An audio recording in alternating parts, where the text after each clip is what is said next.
feels like a whole new Paimon after those 2 days in the hot springs. The Abyss kind of threw a wrench in our relaxation, though. Still, spending time here really has felt like a vacation. The Kaholasaurs are so nice and so fun to play with.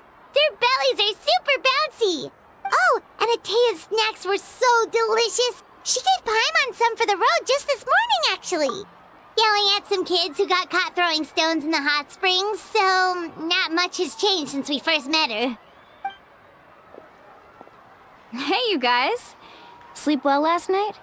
Yep, this area is so nice. Glad you like it. I was thinking of taking you guys out to do some sea fishing. Later tonight, we can eat whatever we catch. Fresh fish is absolutely delicious right off the grill. Hey, Mualani! Yeah? What do you need? The team sent out to fight in the Night Warden Wars has returned. And Kachina? Is she back as well? Kachina fell in battle. But don't worry, the team was victorious, so the Rite of Resurrection will be held in the stadium soon. That's a relief. The Abyss is cunning, and it was her first time. Mistakes are bound to happen. Exactly. She deserves to hold her head up high. All right, thanks for letting me know. We'll head out in a bit. Jeez, she sounded a little anxious there. Had me thinking it was bad news for a moment. Mualani, you said the Abyss was cunning just now, but it seems like the Abyss just wants to destroy everything. Like, think about all those monsters that attacked your tribe.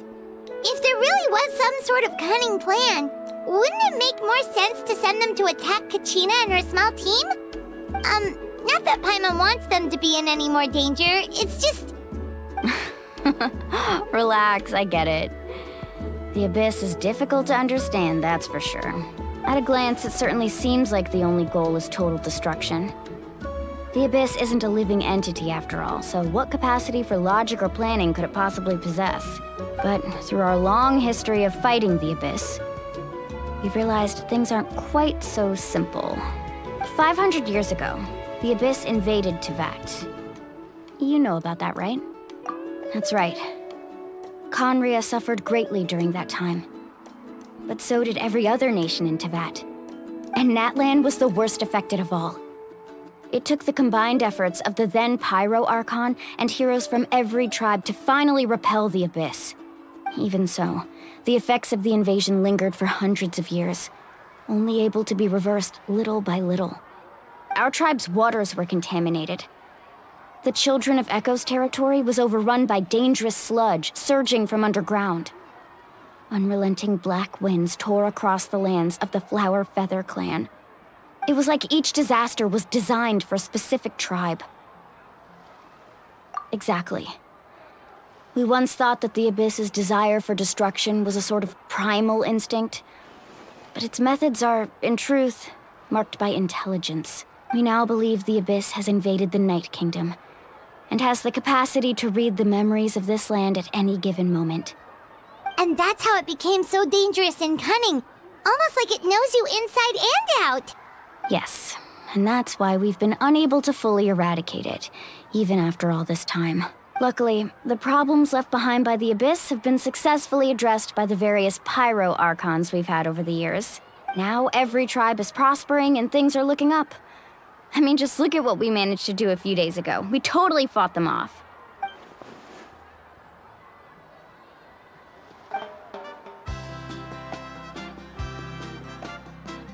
You must have had to sacrifice a lot to get to this point. Every battle, every sacrifice is in pursuit of a future where we get to stop fighting. Responsibility, duty, unavoidable burden. Everyone in Natlan views the war differently. But I believe we will be rid of the Abyss one day. And the efforts of all who fought against them will become a story for the ages. To think that my name could survive in ballads passed down to future generations, it's kind of romantic. Everyone has something that drives them forward, you know? We have to. Not only for ourselves, but for our future. Anyway, let's head to the stadium. Our fishing trip can wait until Kachina's back with us. The sea's not going anywhere.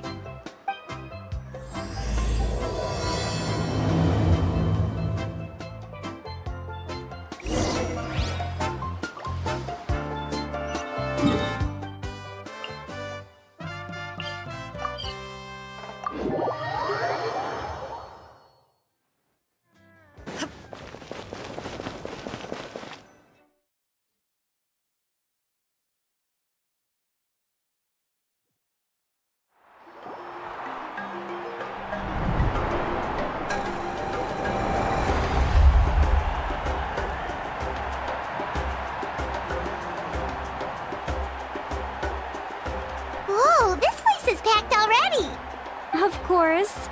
No one's gonna miss out on the chance to welcome our heroes back from battle. It's their moment of glory. Kachina's gonna be so flustered.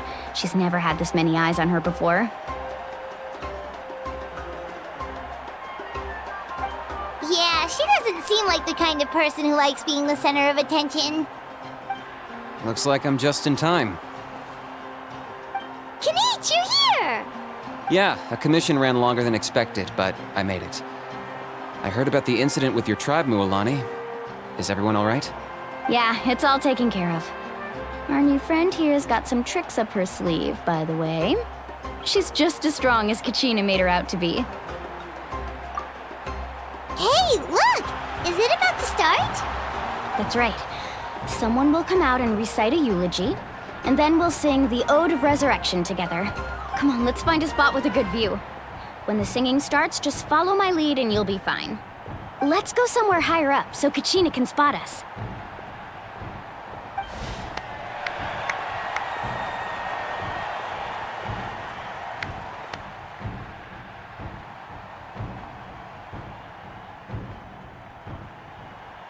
Warriors of Natlan, heed the call of life.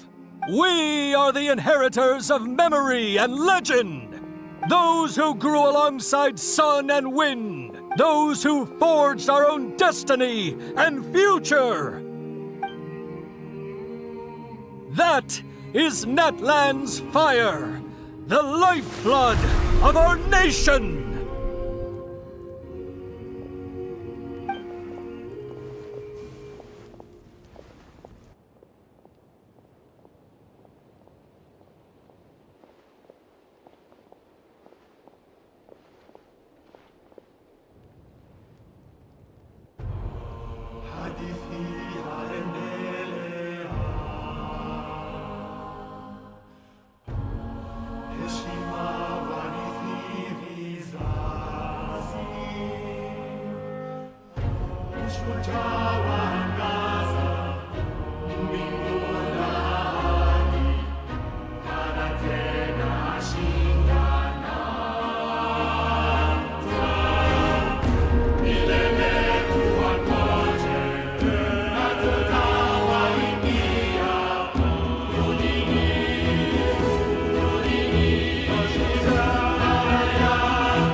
I could not find Kachina within the Night Kingdom, or locate her ancient name.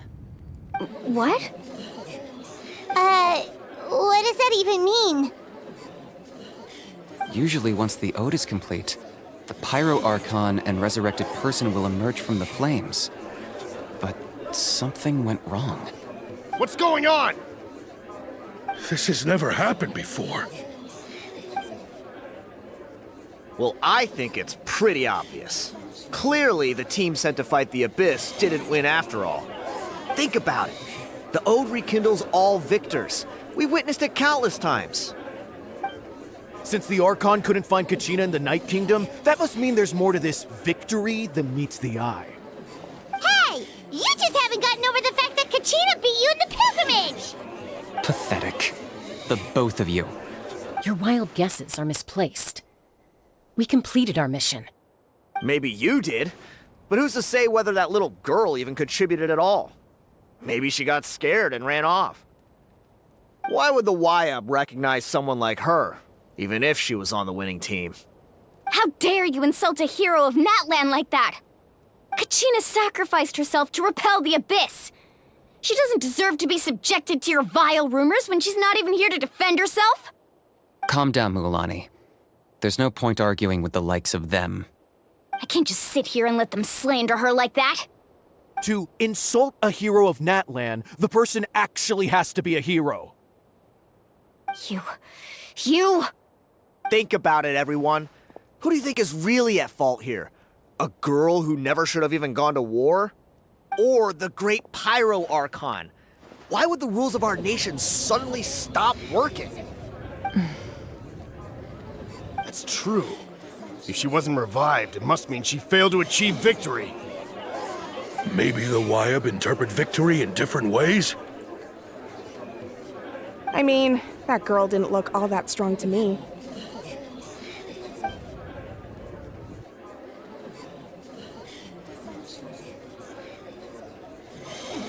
Kachina wouldn't have run! That's not like her at all! No! She's been waiting for this moment for too long. No matter how daunting the situation, no matter how scared she might feel, she's always the first person to stand up and face it head on. We don't even know what happened.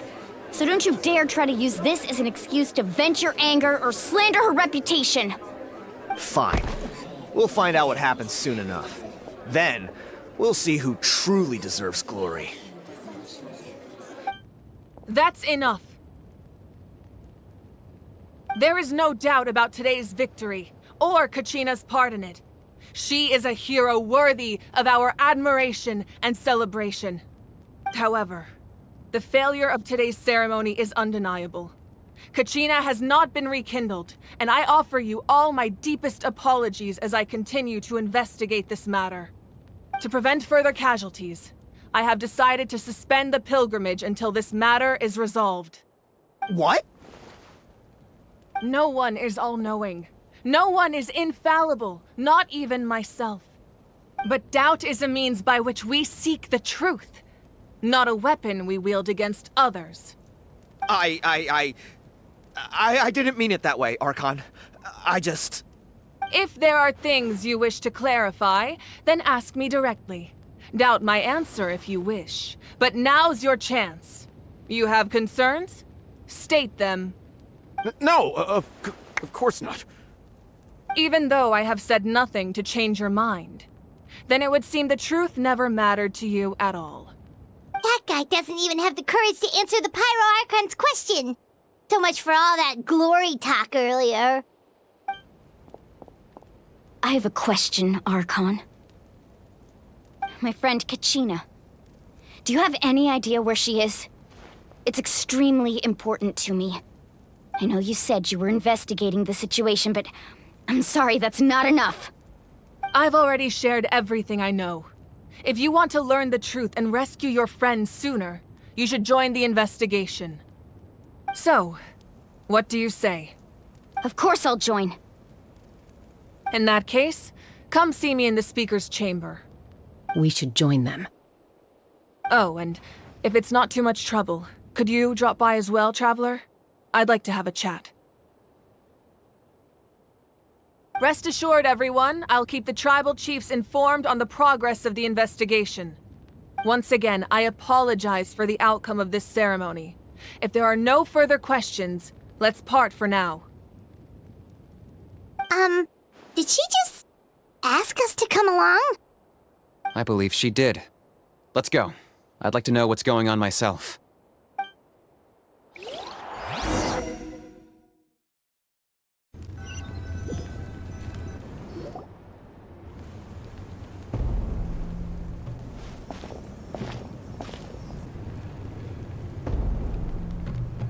The situation is urgent, so I'll get straight to the point. Kachina is undoubtedly a hero of Natlan, and I'm deeply sorry this happened to her. There's been unrest in the Night Kingdom, but I don't know what's causing it. As a result, I've been unable to track down her location.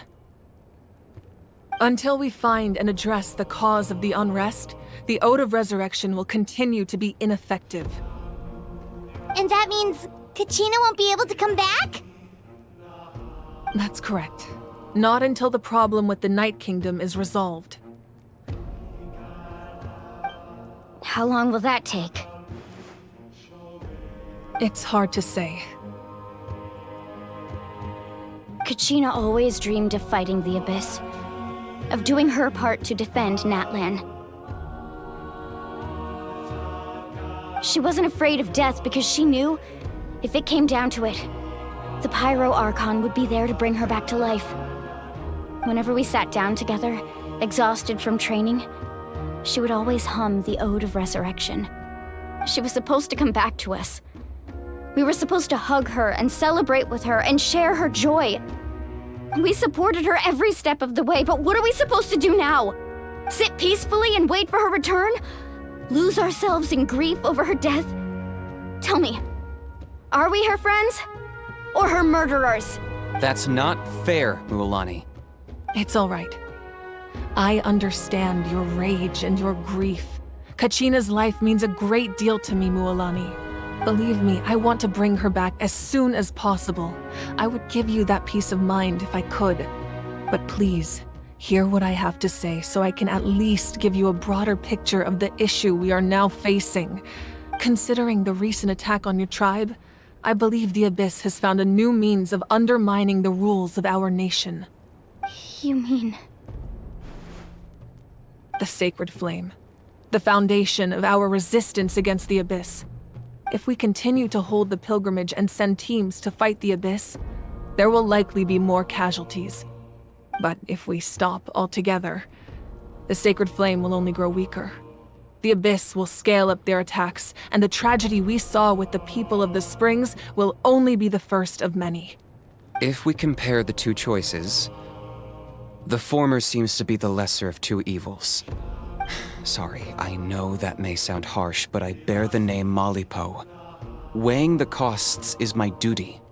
The raw truth can be cruel. But we need to understand it if we want to approach this rationally. But what would you say, Mualani? This is personal for you. And unlike Kinich, I dare say it's not a simple case of weighing up which course of action is less painful, is it? No. I can't choose between them, and I don't want to. Saying that one is preferable over the other is disrespectful to the people who suffered. You're saying it doesn't matter whether I suspend the pilgrimage. The consequences will be equally painful. Yes. What happened to Kachina breaks my heart. But I couldn't bring myself to sacrifice other people for her sake. And that is the crux of the problem. It's not simply a matter of choosing the lesser of two evils. Either way, there will be people who suffer. And the end result will be the same. Belief in the pilgrimage will waver. Once doubt has crept in, the people will no longer unite in battle against the Abyss. And that is exactly what the Abyss wants. Their ultimate goal isn't to break the rules that make the Ode of Resurrection work. It's to destroy the people's faith in them. To prevent what happened to Kachina from happening to anyone else, we need to suspend the pilgrimage. So that is my current plan. And in the meantime, I've made efforts to strengthen each tribe's defenses. Then, we have to find another way of strengthening the Sacred Flame to keep the Abyss at bay. This won't be easy. I'll need time to figure out the best approach. I understand your anger, Mualani, but I hope that provided some clarity at least. Wow. Paimon thought things were gonna get heated for a second, but the Pyro Archon took the time to explain everything so patiently. I owe you an apology, Archon. I let myself get carried away earlier, and I'm sorry. You're right. We need to focus on finding solutions. We could always hold the pilgrimage without sending a team to fight in the Night Warden Wars. That way, we would still be able to fuel the Sacred Flame. I've considered that, but the two events have nearly always been linked. Without the chance to fight the Abyss, pilgrimage rankings lose their prestige, and competitor numbers will drop. With fewer participants, the amount of contending fire produced will decrease, and the vicious cycle will continue indefinitely. So, essentially, the Abyss is taking Kachina hostage. You've learned about the concept of ley lines during your travels, yes? The Night Kingdom is something similar. Staying there for a short period of time shouldn't have an effect on the person. But with the Abyss in the picture, it's a different story. Your sense of self will be devoured until eventually you become one with the sea of souls.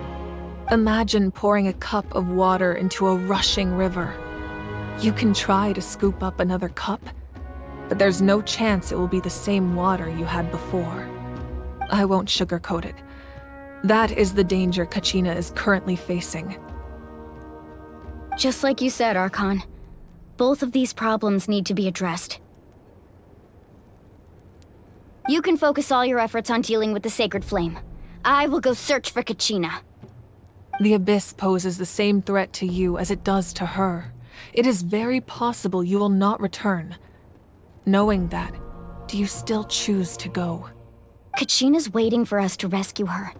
That's all that matters. I failed to protect her during our campaign, but I can make it up to her now. I choose to go as well. Traveler? What do you think? Understood. Then I'll support you in any way I can. The Masters of the Nightwind have a technique that can extract an ancient name from the ley lines. If we can find Kachina's ancient name, I can use the link between them to pinpoint her position within the Night Kingdom. Then comes the hard part. You need to visit the Night Kingdom in person and rescue her. But isn't the Night Kingdom a land of souls? Can we even go there? Under normal circumstances, only the consciousness can enter. But there is a way to go there in person. However, know that the Night Kingdom will attempt to repel you, and the Abyss certainly won't leave you be. That's fine by me. Same here. Fighting the Abyss is nothing new for me. So, Paimon's the only one who's scared? Well, if you're going, Traveler, Paimon's going too. Citlali of the Masters of the Nightwind once created an artifact that can be used to communicate with the Wayob. We call it the Spirit Speaker Stone. It was originally used as a ceremonial artifact wielded by the tribal chiefs. But that spiritual quality also means it can be used to search for an ancient name. That was the artifact I delivered to the Scions of the Canopy a few days ago. Didn't think I'd be hearing about it again so soon. Thank you so much for your help, everyone. Your thanks are unnecessary. I will offer you whatever aid I can, but your fellowship and courage are what will truly decide the success of this operation. Besides, you're the ones helping me. I can only focus on one thing at a time, after all. Traveler, I certainly didn't expect our first conversation to be so serious. I've heard all about your accomplishments. Ever since you arrived, I've been hoping to meet you and offer you Natlan's highest level of hospitality. Why? Why? Is that not what happened in the other nations you visited? Yeah, things were pretty complicated at the start. And, in the middle. But our reputation's solid nowadays. That's more like it. After all, I've heard you're someone who transcends fate. Perhaps even more than you can imagine. But we can talk about that some other time. Ideally, this would be the perfect night for a drink and some musical ambiance. But there are important things to be done. Oh, I almost forgot. Atea was wounded in the fight against the Abyss. She wanted us to give this to you. It embodies fond memories and my strength of will. That's what she asked us to tell you. She said you'd know what that means. I didn't think this day would come so soon. The flames of her life force. I can feel them flowing within the talisman. If things were different, the two of us could have enjoyed the hot springs together while she gave this to me in person. We're supposed to be hot spring buddies after all. But don't worry. This talisman means a great deal to me. I'll take good care of it, and once this is all over, I'll pay Atea a visit.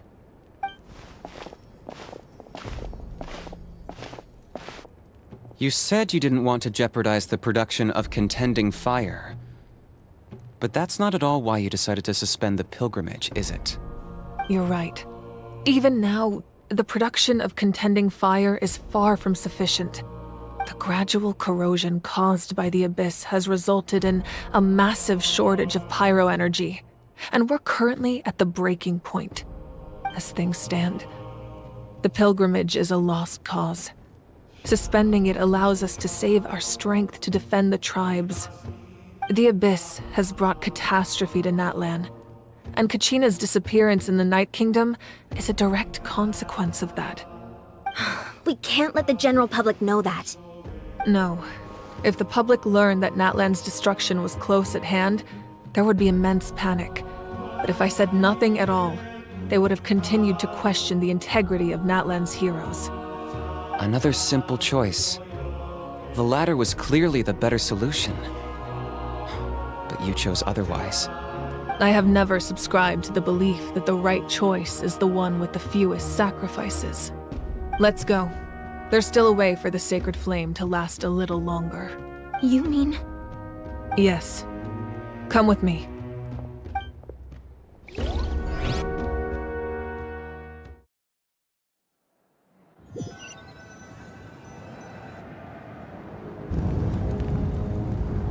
The sacred flame must never go out. Not only does it strike fear in the Abyss, but it's also the pillar of Natlan's stability. So until our heroes are ready, I will sacrifice my power to keep it burning. But that can only last so long. I think we should focus on the remaining ancient name-bearers. Don't let desperation cloud your judgment. Those chosen by the Wayob have already embarked on their destined path. It is for them to decide how that journey ends, not us. All we can do is support them. Even so, for you to make this sacrifice, it's not right. If not me, then who? No other is capable of sustaining the sacred flame. I possess great strength, but I'm not above my people. This is part of my duty.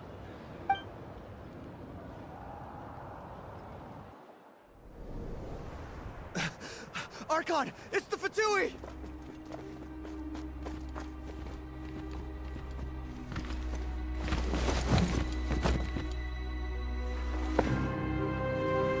The Archon of Natlan. A force to be reckoned with. The secret of the ley lines is no secret to me. Long have they been destined for ruin. And since the oath made 5 centuries ago remains unfulfilled, what use is the Gnosis in your hands? I don't know what you mean. But it sounds like this is about more than the Tsaritsa. In times of crisis, someone must pick up the mantle of salvation. Your plan has reached an impasse, and now it falls to me to create new rules for Natlan. But before the dawn of a new age, the old must be destroyed.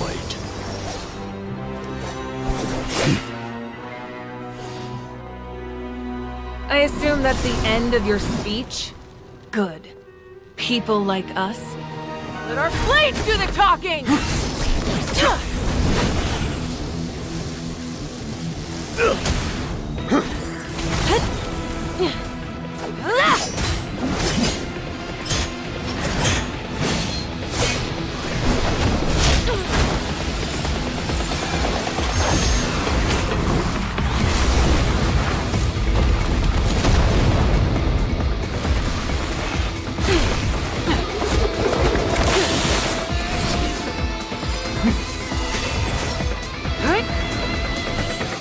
Yeah.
Masters of the Night Wind. Send word. The captain and his followers must be apprehended.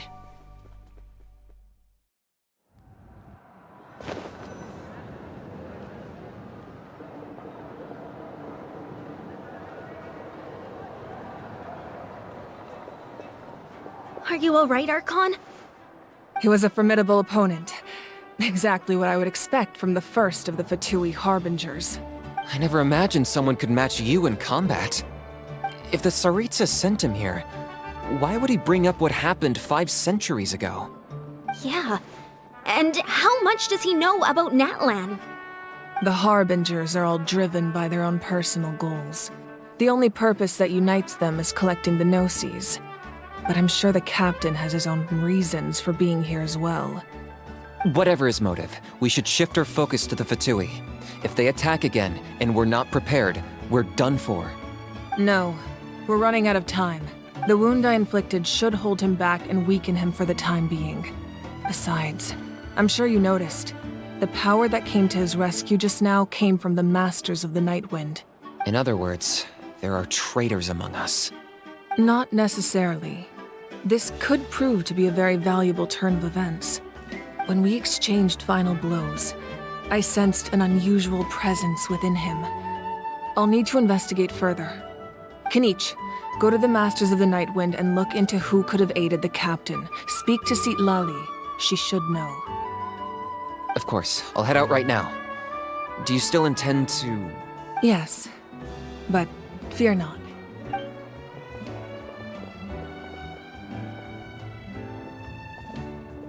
Natlan's strength has never rested solely in its Archon.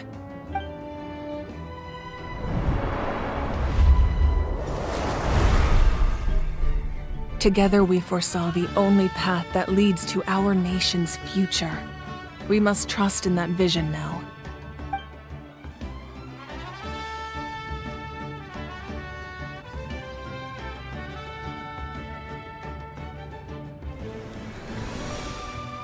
Is everything okay, Archon?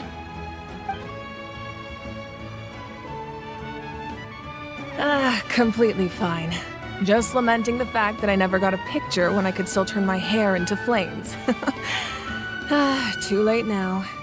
I just hope the others have a safe journey.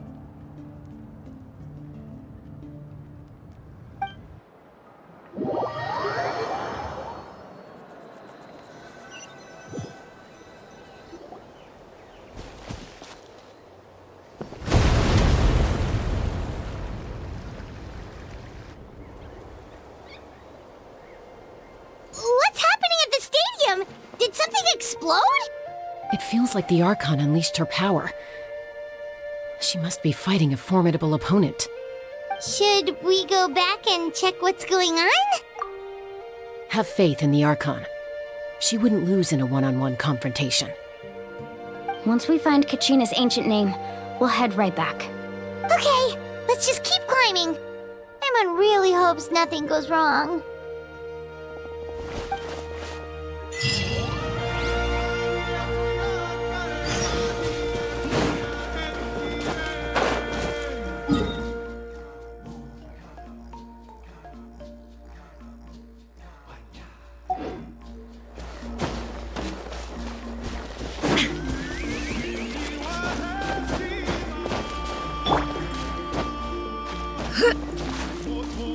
Yeah! Skyward! Scatter!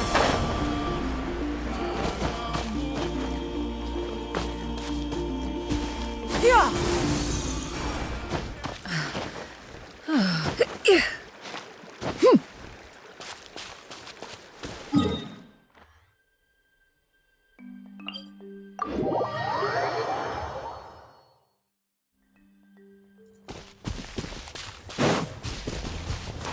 What can you tell us about the Scions of the Canopy?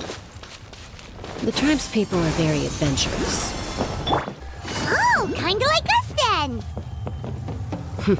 I'm not so sure. You don't strike me as the type to enjoy danger. The Scions of the Canopy are a bunch of thrill seekers. They love extreme sports like rock climbing, rappelling, volcano parkour, or even bungee jumping without a rope while a Yunkasaur stands at the edge and uses its tongue to catch them.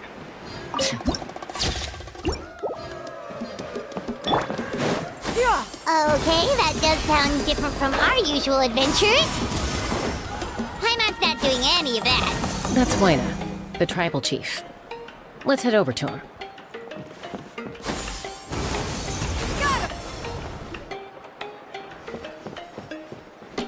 Chasca. Nice to see you again, Waina. I'm afraid we don't have time for pleasantries, so I'll get right to it.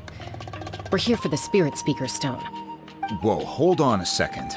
At least tell me why you need it first. My friend Kachina is trapped within the Night Kingdom. We need the stone to find her ancient name and rescue her. Rescue her? From the Night Kingdom?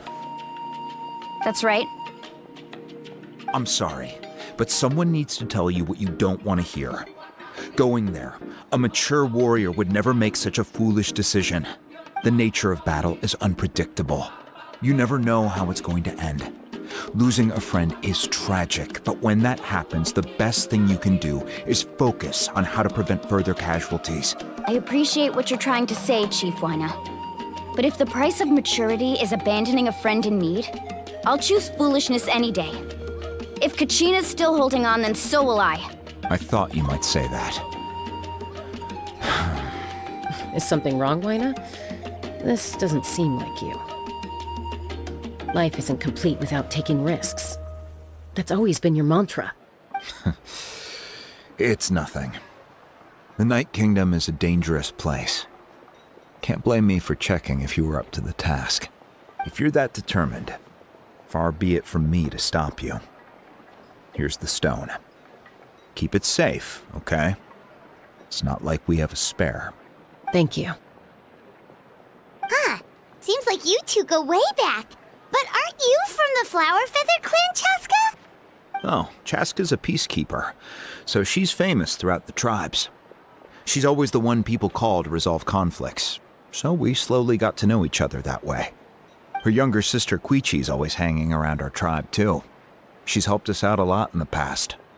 Oh, you have a younger sister? Yes, I'll introduce you to her sometime. But let's get back to business. Waina, how do we use the stone? As you probably know, your intended destination is completely different from the real world. The Night Kingdom is like a river flowing with concepts, and the ancient name you seek is like a tiny fish swimming downstream. In that sense, the stone is like a fishing boat drifting down the river, but the boat alone isn't enough. You need a fisherman experienced enough to steer it in the right direction. We couldn't do that ourselves? With a little practice, I'm sure you could. You have the strength and the talent. If you want to make sure this works, though, I could recommend someone to you. Who? Vichama, a legendary warrior and scout from our tribe. He's got a keen eye and a well-honed intuition. Even his ancient name means to seek. If you're fishing for a name, you're gonna want him on the boat. Vichama? Why does that name sound familiar? He's one of Auntie Atea's hot spring buddies. I've heard stories about him. Where can we find him? Ever since Malco passed, he spends most of his time gazing out at the scenery from the cliff tops. Follow the path that way, and I'm sure you'll find him. Thank you. We'll go look for him there. Good luck. I hope everything goes well.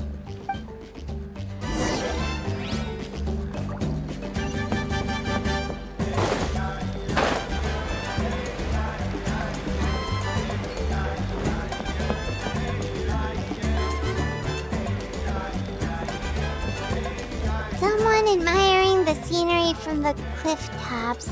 Ah! That must be him! Hello there, are you Vichama? That's me. Did you need something?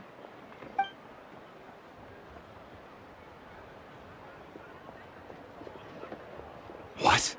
You're saying you can bring someone back from the Night Kingdom? How is that even possible? No, if you really think about it, anything's possible in that kind of place. But that would mean... Are you okay? You don't look so good. Everything's fine. I'll help you, but I do have a small request. After I help you find Kachina's ancient name, I want to use the stone to look for my friends as well. Your friend? Oh, why not mention someone named Malco? Is that who you're talking about? Yes, but I'd rather not get into it if it's all the same to you. That's not a problem. We agree to your request. Yeah. Since you're helping us find Kachina's ancient name, it's only right that we return the favor. Then we're agreed. Can I have a look at the stone?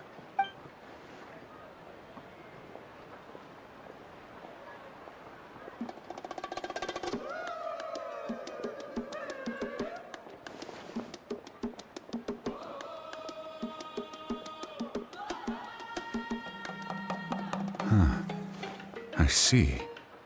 From what I can tell, it functions almost like an abyssal pylon. Both connect the Night Kingdom to the living world. Once the connection is established, the abyss will come surging through the opening like a predator honing in on the scent of blood.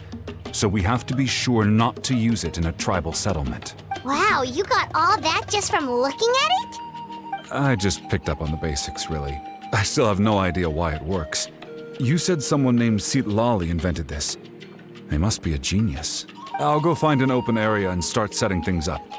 In the meantime, I need you to get 2 things for me. We'll go right away. What do you need?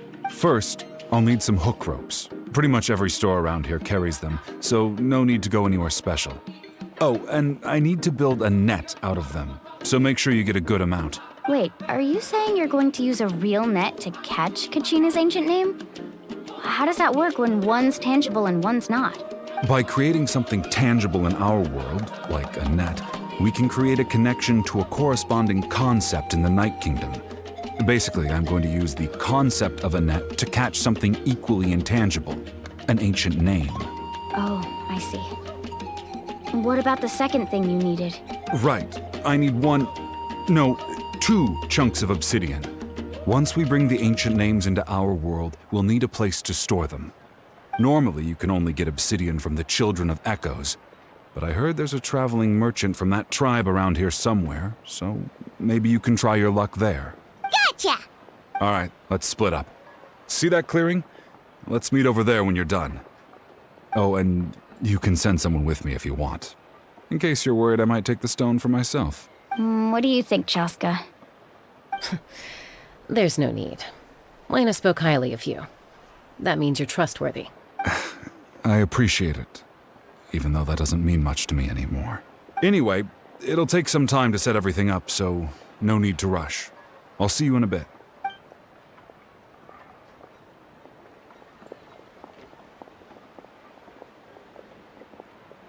What an odd guy.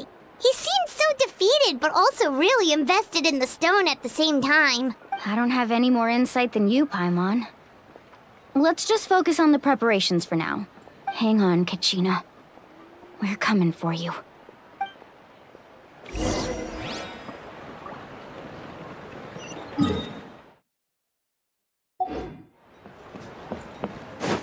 Yeah!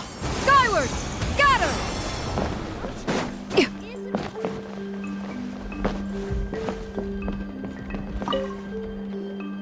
Hello. Do you have any hook ropes for sale? Hook ropes? As in rock climbing equipment? Yes. How much for your whole stock? Oh, the whole thing? Let me see. That would be 30,000 mora in total. Deal? Deal. Wait, really? What, you want me to drive down the price? We just need these as fast as possible. Thanks.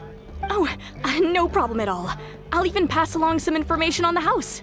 These ropes are usually used by rock climbing enthusiasts.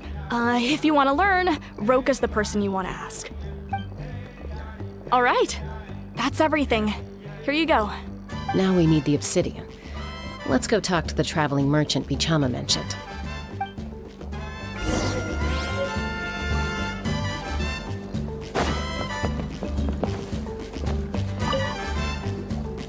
Excuse me, do you sell obsidian? Why, yes. I've got a chunk for sale right over there. Perfect. Is that the only one, though? We actually need 2. That might be tough. Tell you what, I'll take a look through these boxes over here, and we'll see what we can find. Thank you so much. We'll wait here.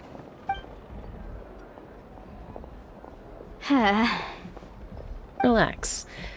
Everything's going according to plan. I know, it's just... I could tell Vichama feels the same way about his friend that I do about Kachina. I hope this chunk of obsidian isn't the only one. Kachina always carries all sorts of shiny stones with her. If I was the one trapped in the Night Kingdom, she'd have a whole pile of obsidian ready in a heartbeat. Well, would you look at that? I did bring an extra. Here you go, young lady. How does it look? Perfect! Thank you. How much do I owe you? If you hadn't shown up, these stones would have just sat here collecting dust. I'll take 3,000 mora for both. Here you go. By the way, I heard you mention Vichama just now. You running an errand for him then? How's he doing? Malco's been gone for 5 years now. It's about time he started to move forward. Do you know what happened between them? I heard about it in passing while I was out drinking one night, but I don't know all the details. Vichama and Malco grew up together, and even made a name for themselves together. Malco was an amazing fighter, capable of knocking out multiple opponents in a single hit, while Vichama excelled at scouting and analyzing the battlefield.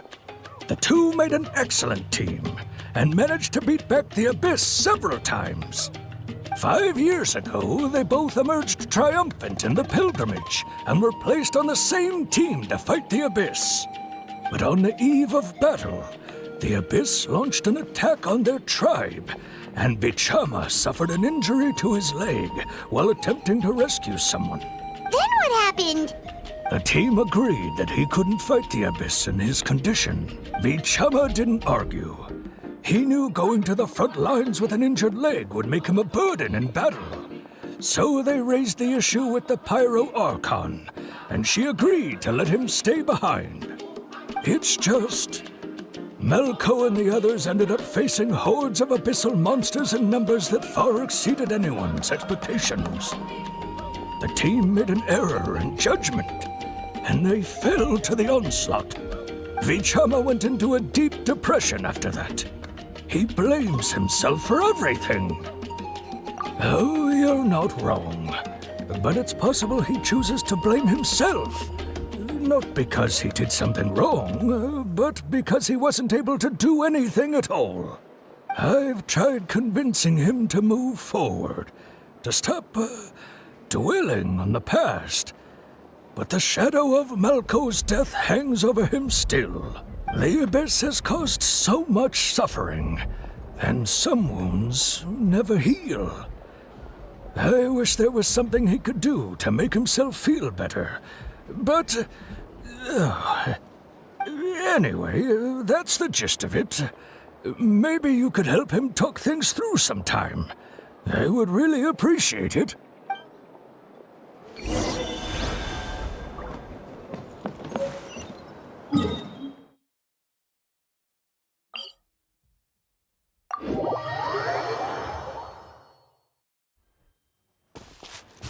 Yeah!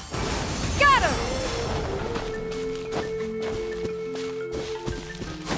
Skyward! Scatter! Hit! Skyward!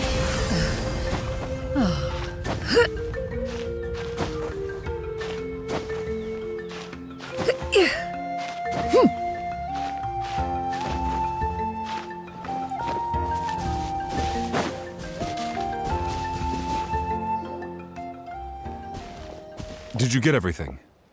Yep, it's all here. When do we start? I've made all the necessary adjustments, so we're good to go. As agreed, I'll help you find Kachina's ancient name, and then you return the favor. Go ahead. After Malco fell, I scoured the battlefield to see what happened. It turned out he wasn't bested by some impossibly powerful foe. He was dragged to his grave by the sheer number of enemies. If I had been there, I would have been able to sense the danger. I could have warned them not to advance. I've always blamed myself for what happened. But when you told me about Kachina, I realized there's a chance Malco might also be alive, fighting for survival in the Night Kingdom. But that happened several years ago, right? The Pyro Archon said all life within the Night Kingdom eventually becomes one with the Sea of Souls. There might not be much hope, but I still have to try. Malco and I promised each other, even if we never managed to root out the Abyss for good, we would fight together until the end. All right, let's get to it. I'll start searching for the conceptualized version of Kachina's ancient name. If you see any fragments scattered around the area, please collect them.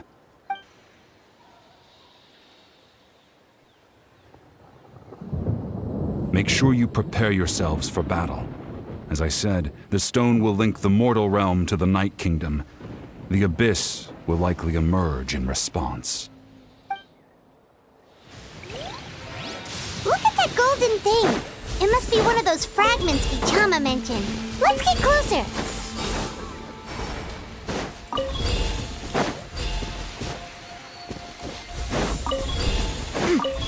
Yeah! Skyward!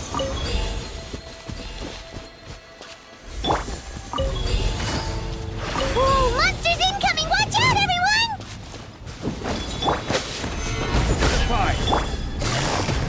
Gotcha! Quietly now. Shine down!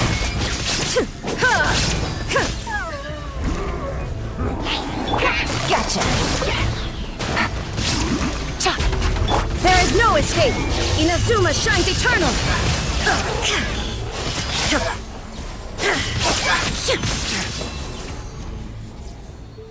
How much longer, Vichama? Not long! We're getting close!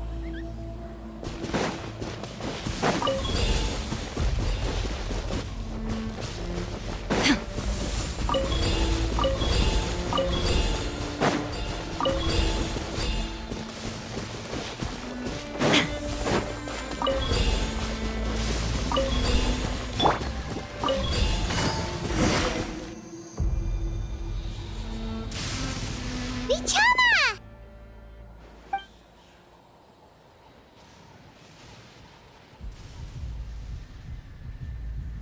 Quick! Take it! I found Kachina's ancient name. Hang in there, Malco. Just a little longer. Something's not right. The power of the Abyss is getting stronger. The Abyss is corroding his body. Vichama, you can't keep going. You'll die.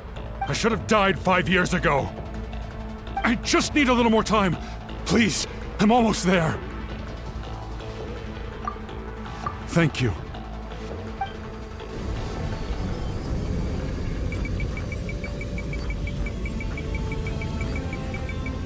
Whoa, watch out! The power of the Abyss is strong.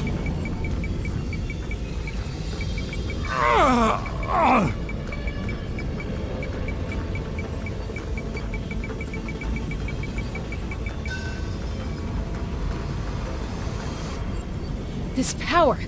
Hanging in there? Malco. No! Why can't I find him? Why? We can't wait any longer.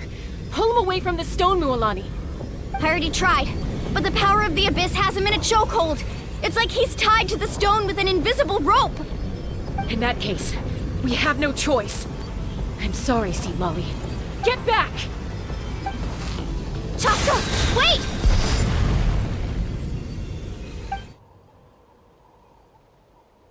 Ouch! What happened just now? It looked like the Spirit Speaker's stone was... The stone's power was spiraling out of control. The only way to stop it was to destroy it. You were all caught in the shockwave of the explosion. You might feel dizzy for a while, but that's normal. Give us a heads up next time, will you? You're lucky we managed to dodge it in time. I thought I said to get back. Yeah, barely a second before you made it go poof. Not everyone has your reflexes, Chasca. We were this close to getting dragged into the explosion. Okay, I'll be more careful next time. At least Kachina's ancient name is still in one piece. Wait, where's Vichama? Vichama! Vichama! I couldn't find Malco's ancient name. It must be completely gone by now. Once your ancient name disappears, there's no coming back. From the very beginning, I knew there was a slim chance, but still. And now... it's too late to save him. From the minute he left that day, it was already too late. Vichama. I'm sure he's heard enough condolences over the years. Let's just give him some space. Huh? What's that in your hands, Vichama? It looks like something's glowing. Huh? This is...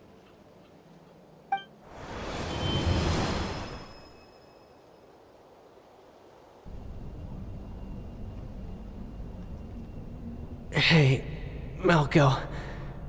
Got any strength left? Not enough to swing a sword, but to say a few last words? Sure.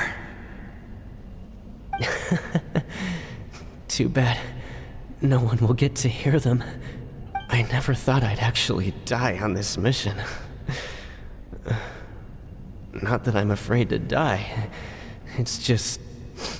hard. Thinking about my mom's face when she hears the news. Guess I have something to be thankful for then. My parents died a long time ago. They won't have to mourn me.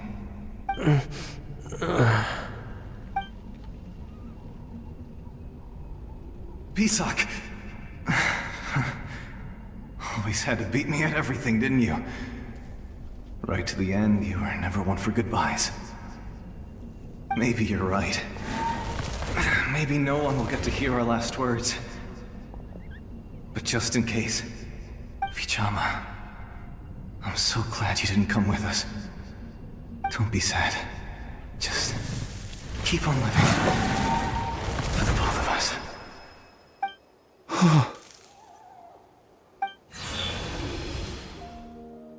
Was that a memory? Seems like we were able to salvage something after all.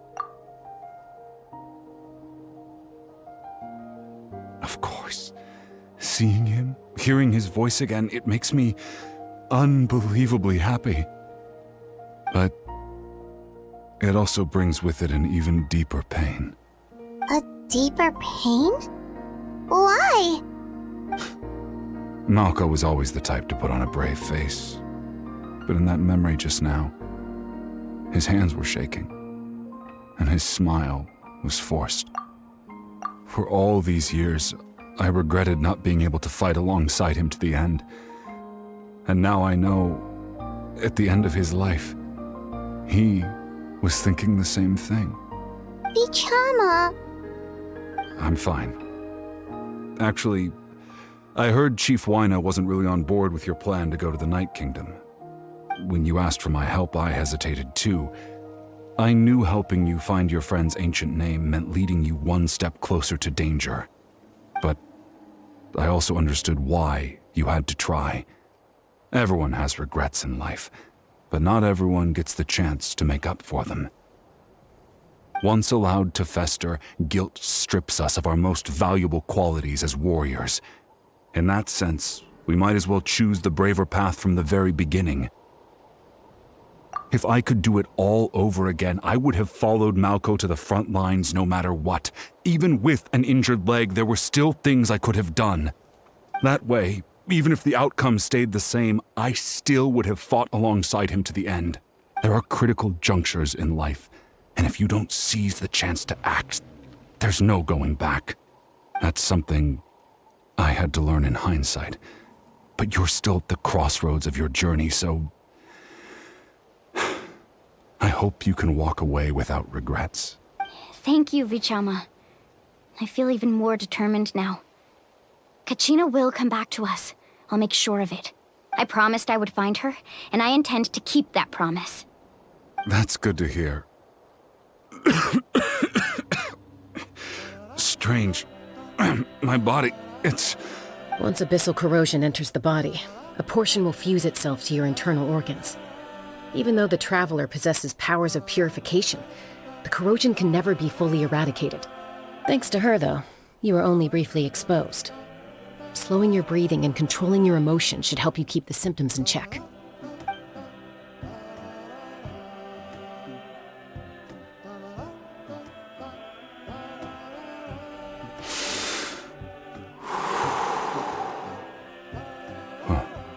That does make me feel better. You seem very knowledgeable about all this. Just speaking from experience, that's all. Anyway, we've recovered Kachina's ancient name, so we're off to a great start. Let's get Vichama back to his tribe and tell Wyneth the good news. And apologize for destroying the Spirit Speaker Stone. We had no choice, though, so he'll probably understand. Right?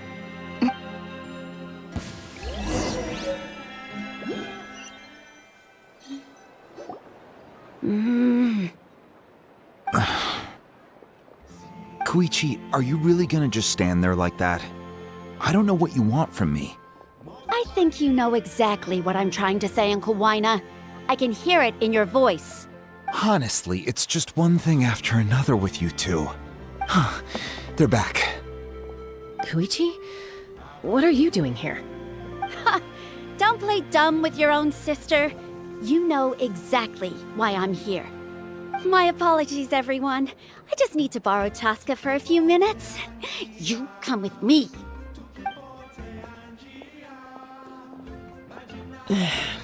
I'll be just a moment. Who is that? Koichi, Chasca's younger sister. Although the two aren't actually related by blood, it's kind of a long story. It's not really my story to tell, but I guess it's not a secret. You see, Chasca was actually raised by cuckoo sores. She was afflicted with a rare disease when she was a child, and abandoned in the wild as a result.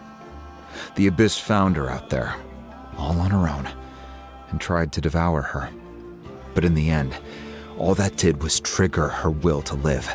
That strength of will pushed her to survive. But it also planted a seed of conflict within her.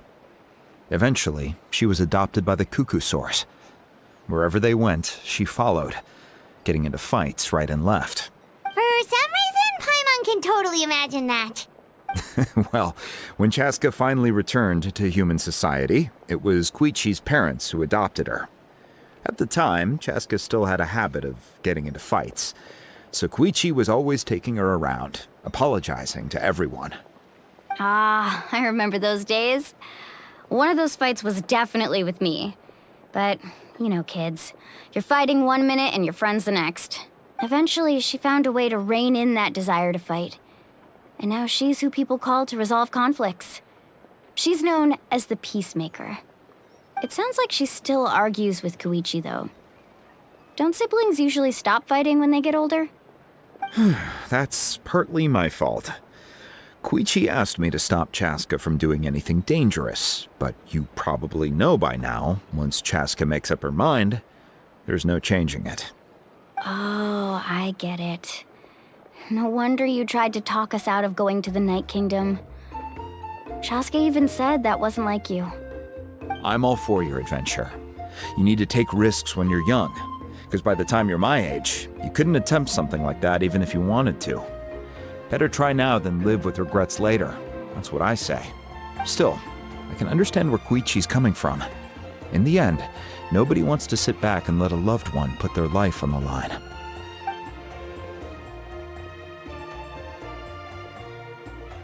All right, it's just the two of us now. You have 1 minute to explain yourself. I don't have anything to say. You don't have to approve, but you should know I only do what's necessary. That attitude is exactly the problem. It's like you don't care. You try to sneak off to the Night Kingdom behind my back and then play it down as if it's just a trip abroad.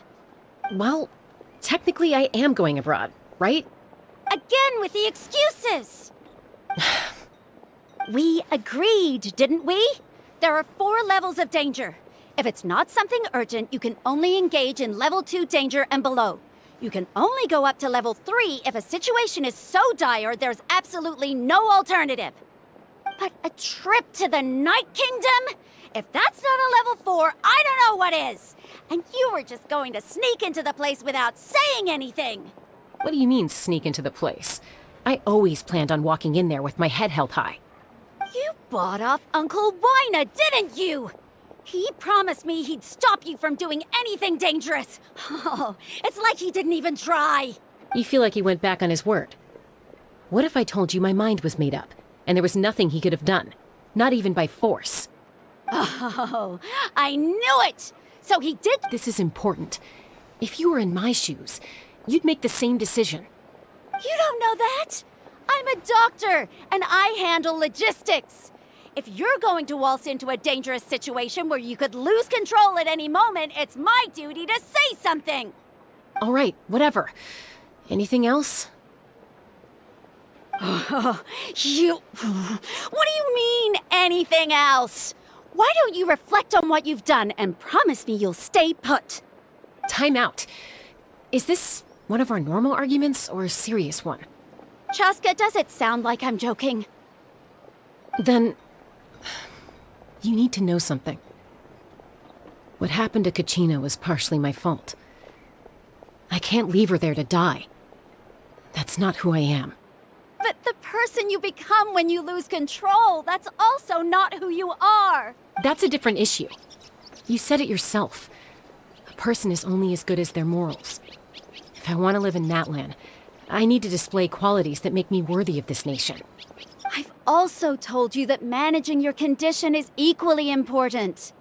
Sometimes you have to make sacrifices. All right, let's stop this here. If we keep going, I might actually have to get serious. And I think Wina prefers his roof attached to his house. Is that a threat? That sounds like a threat to me. Koichi! Younger sisters are supposed to listen to their elders. So, you're really going to go, no matter what I say? I'm supposed to be your sister. Then support me. I'll be back. All you have to do is wait. Chasca. So, that's it. Why'd you have to turn out to be so darn annoying?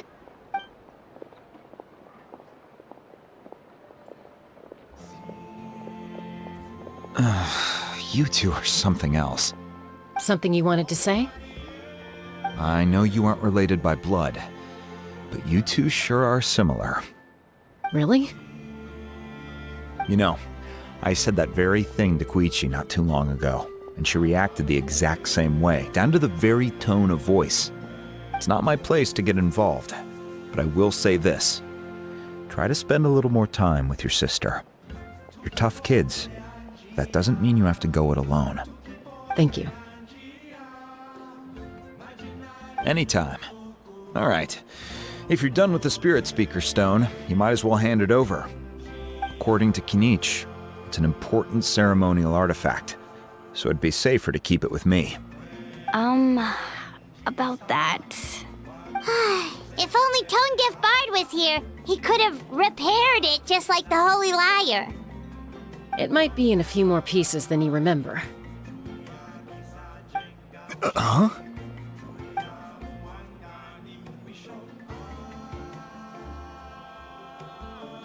I see.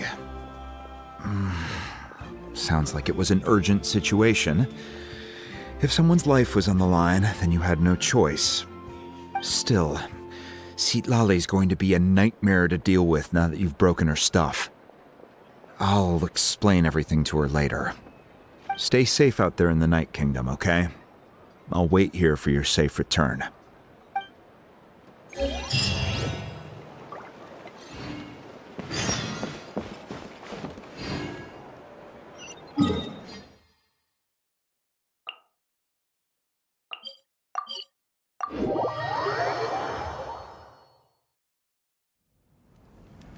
Take it easy.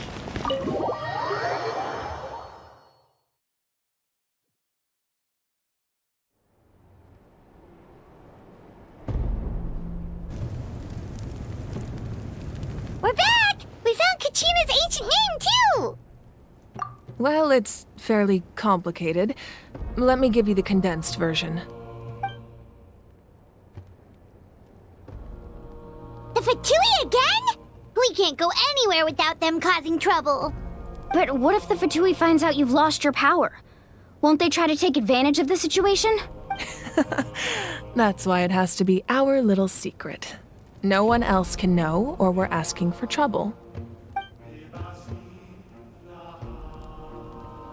Look, I wish I could offer you some sort of consolation, but I won't lie to you. With multiple factions closing in, there's nothing comforting about the situation we're facing. Still, all you need to do is focus on your goal. You can leave the complicated matters to me. I can also step in on the Pyro Archon's behalf. There's a limit to what I can accomplish, but I'll help you however I can. There's no need to be so modest, Iansan. Your incredible strength has long been a well-known fact. You're the pride of your tribe. Archon, I'm sorry about before. You have so much on your plate, so much that you have to worry about. But all I could do was focus on my own feelings. You have nothing to be sorry about. We all get overwhelmed by our emotions, myself included.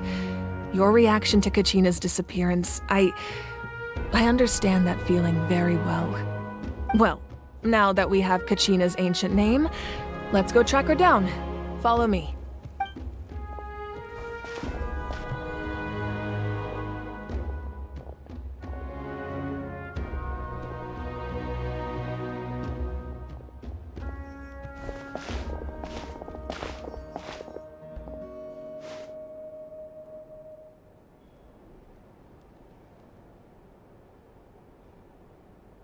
What is this place? Hey, isn't that Atea's talisman? Good eye. This is where I store all the various mementos I've collected. Whoa.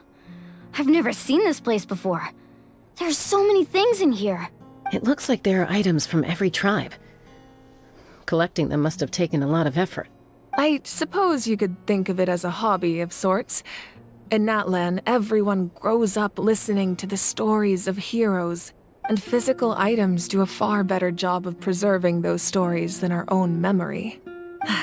Now, I still have some preparations to make for the ceremony, so feel free to take a look around in the meantime. If you're curious about an item, I'm more than willing to tell you about its origins. All right, we'll have a look.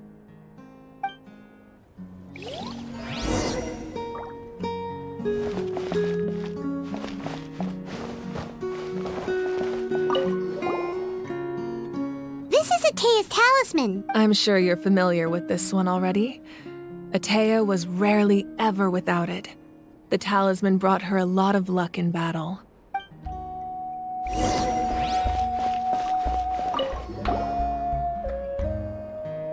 There are so many jars and potions around here. Do they have anything to do with alchemy? No, those belong to the Masters of the Nightwind. They're ceremonial tools used to amplify the ability to communicate with the Night Kingdom and the Wayob.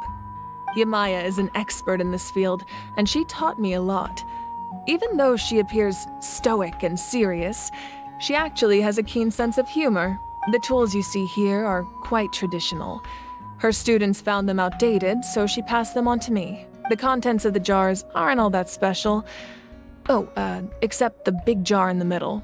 That's what she really wanted to give me. Ooh, must be something really cool. What's inside? Grape juice. Huh? It's quite tasty, although probably expired by now.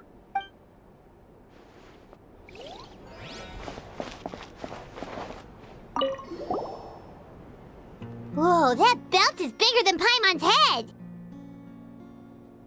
The Collective of Plenty are known for their bodybuilding competitions and contests of strength.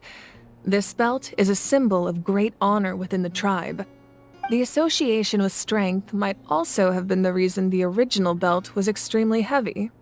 It was difficult for even two people to lift. And even if a warrior had the strength to put it on, wearing it for any length of time would still leave them gasping for breath. Sounds like it. So the owner of the original belt, Kitera, commissioned a craftsman to make a copy identical in appearance but far lighter in weight. That is the belt you see before you. He would often wear this version when training in order to protect his waist. Or he made a lighter version so he could wear it all the time and show it off.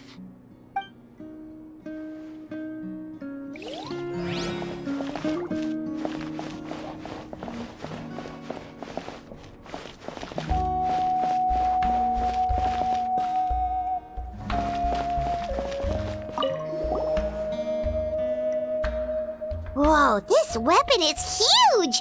Which tribe did it belong to? Ah, that weapon belonged to Tenoch, a hero from 500 years ago. Strictly speaking, he didn't belong to any single tribe. That's because even before the disaster with the Abyss broke out, he had already been exiled. Exiled? It was a punishment imposed out of necessity, but he accepted it all the same.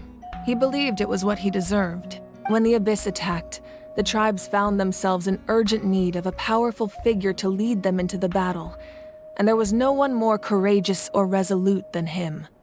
He united the 6 tribes and accomplished great feats throughout the war.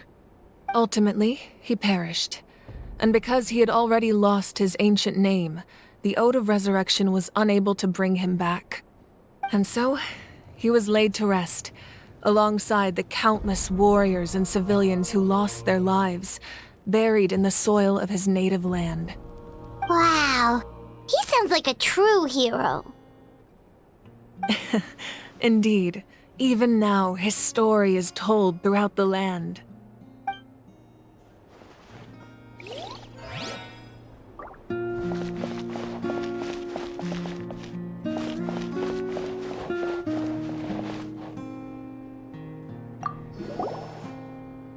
Hey, there's a fishing rod here. It must have belonged to the people of the springs. That's right. It belongs to a legendary fisherman named Matavaru. I have his entire set of fishing equipment, actually. He and I met in a tavern. He told me about a particular kind of giant fish and his meticulous plan to catch it. In his eyes, I saw a hunger and a strong fighting spirit. To him, the sea was the battlefield upon which he staked his honor. So, did he do it? The next time I saw him, he was covered in scars. It turned out the fish he sought had been corroded by the Abyss. He managed to kill the fish, but sustained a serious injury in the process, which meant he could never go deep-sea fishing again. Can a fisherman claim victory if he fails to bring back his catch? That's what he asked me in the end. Well, Paimon thinks he won. That was my answer as well. The experience was far more valuable than the prize itself. In the end, he didn't want his tools to go to waste, so he gave them to me. Wait, that means you also know how to fish. Maybe we can go head-to-head sometime.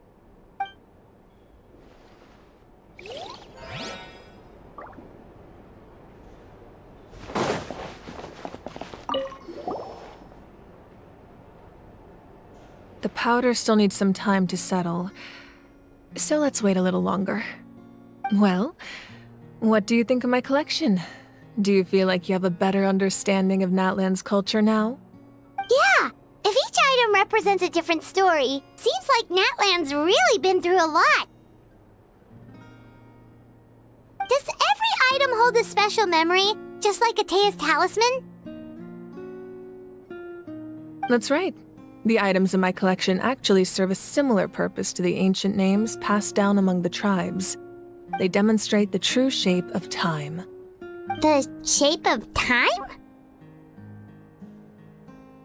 Most people perceive time as a linear concept, almost like a straight line that can only move forward. We cannot change the past or predict the future. But there's also a different theory, one that I believe to be closer to the truth. Namely, that the past, present, and future all exist at once. At once? Paimon's not sure she understands. Let's say your journey ended right now. Thinking back on your experience in each nation, which one would you say was the most important?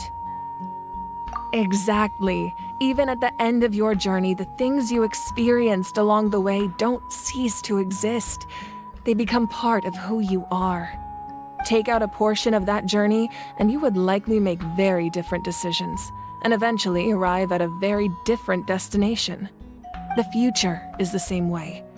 It exists even though it has yet to come to pass. We just lack the means to perceive it. Of course, there are those with the power to foresee the future.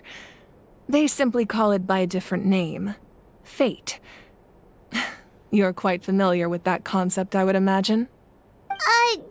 That does kinda make sense. The future hasn't happened, but already exists. Humanity excels at living in the present, but too often we forget the past and neglect the future. While the pilgrimage and the Night Warden Wars lead us to a better future. Only by uniting the people of Natlan across countless eras can we fight back against an enemy as formidable as the Abyss. To come up with such a set of rules, the first Pyro Archon must have possessed a level of insight I can only imagine. That's correct. At first, he was a mortal man with no special power. After he ascended to the Divine Throne, he used it to borrow power from the heavens and establish the rules of Natlan. Namely, a framework through which ordinary people can ascend to Archonhood. By holding the pilgrimage, we're able to determine the strongest among us. And when that person ascends to the Divine Throne, their inner flame will awaken. In addition, the sacred flame will grant them significant knowledge and memory of this land. After all, that's how I came to know everything I just told you. So, it all comes down to the power of the Divine Throne and the rules. Wait, is that a family portrait? Yes, that's my mother, father, younger sister, and the little saurians we raised. I turned a piece of my dad's leather armor into a canvas and commissioned a famous artist to paint our likeness. Your sister is so cute! It looks like the two of you are really close. Paimon was having a hard time thinking of an Archon as an ordinary person, but seeing this portrait, it kind of makes sense now. It really doesn't look like there was anything special about you before. Oh, wait, is Paimon allowed to say that? A little late for that question, don't you think? Sorry! Paimon's so sorry! Paimon's mouth works faster than her brain sometimes! It's alright. I'd never get upset over something like that. No matter what others may say, my past is a precious part of my identity. I'm forever proud of the life I used to lead. Becoming the Archon doesn't mean you sever ties with your family. The position just comes with a lot of responsibilities, so it impacts how often you get to see them. My father made the most delicious stew, so my sister would often bring me a large pot of his cooking, and we would sit on a blanket and eat it together. One time, we didn't close the door securely, and the saurians we were raising ran into the room and knocked over the entire pot. My sister immediately burst into tears. The two troublemakers were going for the meat, but when they saw my sister's distress, they froze on the spot. I still remember the way they laid there, sulking like a pair of children, even after making such a mess. It was frustrating, but in the end, all I could do was comfort my sister and move on. Wow. Isn't that what being a family is all about? I think about that story a lot, actually. As the Archon, I made a vow to defend this nation, and experiences like that, they remind me exactly what I'm trying to protect. Well, what happened after that? This portrait looks pretty old. Your sister must be all grown up by now, right? I believe she ended up working as an architect and artist. She built many houses and crafted many beautiful works of art.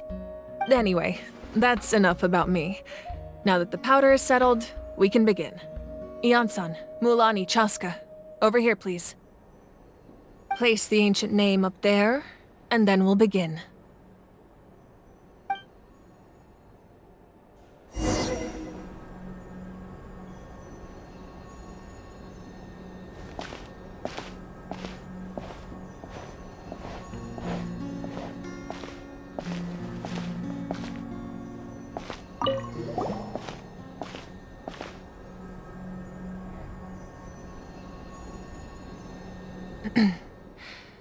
Surely as the echoes of life resound through heaven and earth, so too shall our stories remain eternal. Ancient name, take us to your fated bearer. Allow her to answer our call.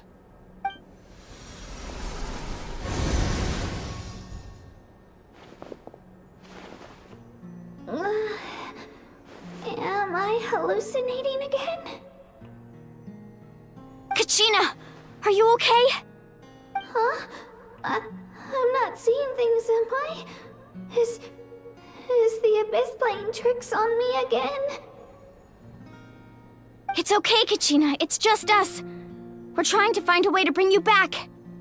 Everyone, you have to listen to me. I've been investigating the Night Kingdom this entire time, and I figured out what's wrong. The Wayob is being affected by the Abyss! I was waiting for the Wayob to send me back, but then this really strong monster came in and it almost killed me. The Wayob saved me, even though its power is weakening, so I've been hiding from the monsters while trying to find a way to help.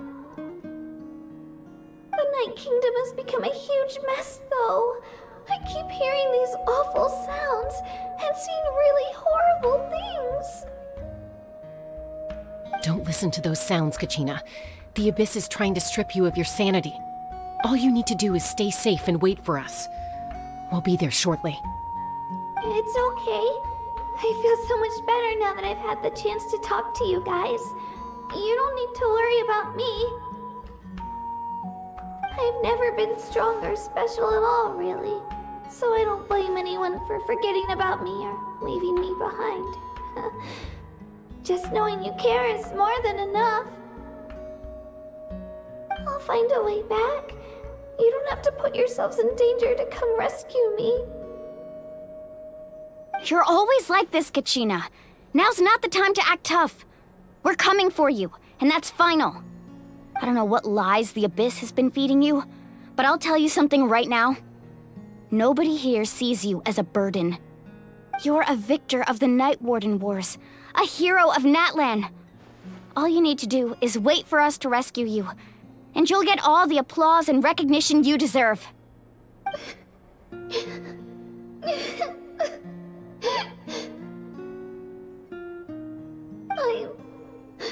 I'm really scared. Everything's so dark and creepy here. And I want to go home. Still, I don't want you to put yourselves in danger because of me. I don't want to hold anyone back ever again. All you need to do is place your trust in us, just like you always have. No one fights alone. We're not leaving you behind. Not ever. Yeah, we're so close, we can't call it quits now! Thank you. Be careful. Looks like we've lost contact. Now comes the most dangerous part. You have to traverse the Night Kingdom in your physical form. This entrance to the Night Kingdom was left behind after an abyssal invasion. Even a brief amount of time inside could expose you to corrosion. I know.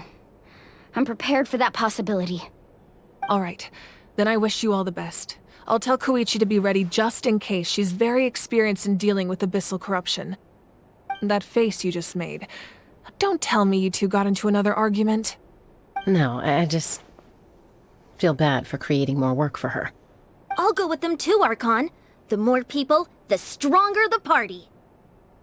Thank you so much for your help, everyone. It really means a lot that you're willing to brave these dangers with me. There's no time to lose, so let's get going. Now that I've lost my power, I won't be able to provide much practical support. But I can still keep an eye on the situation from here. Iansan, I know it's unlikely, but if you encounter a situation you can't handle... That won't happen. I hope not.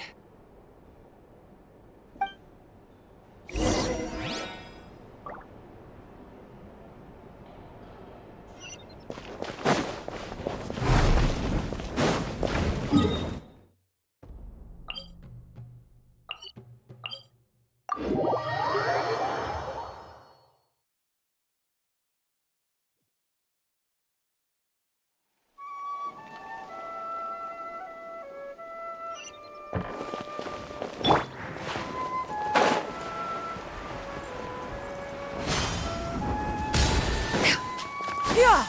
Skyward! Scatter! Scatter!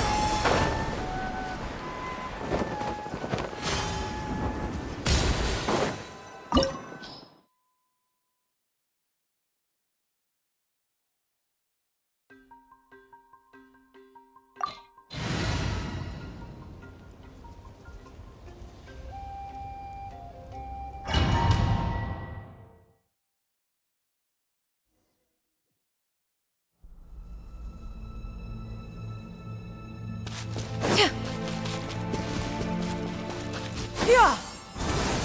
Scatter!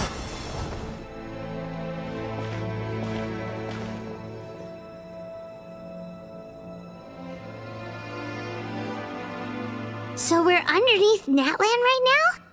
It looks nothing like Paimon was imagining. That's because in the distant past, Natlan was home to an incredibly advanced civilization ruled by dragons. Humans only established their own society after the fall of the dragons. So these are Saurian ruins? Wait, you mean like the elemental sovereigns? They had their own advanced civilization? Yes, a really long time ago. Very few records have survived until now, so no one really knows what the devices here are for. These ruins have been abandoned for a long time, but with the recent increase in Abyss activity, the installations around here have somehow been activated again. So what you're saying is, we're not in for an easy trip to the Night Kingdom.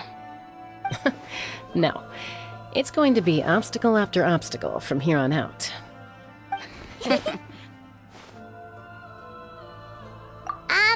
Why are you all laughing like that? It's creeping Paimon out.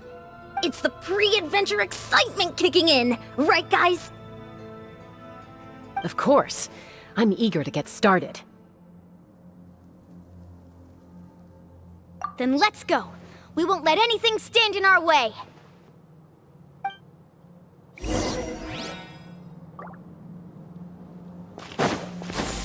Skyward! Yeah! Seems like the road ends here. How should we get across?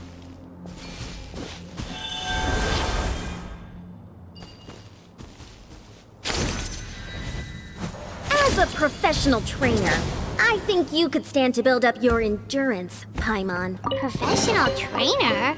Paimon thought you were a warrior from the Collective of Planning. Well, that goes without saying. But I actually work as a sports coach. I provide professional guidance for many of Natlan's popular sports. And I don't just mean physical training. I design nutrition.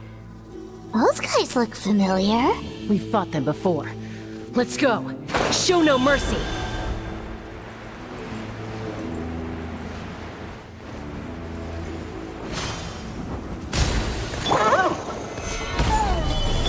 Here comes the catch.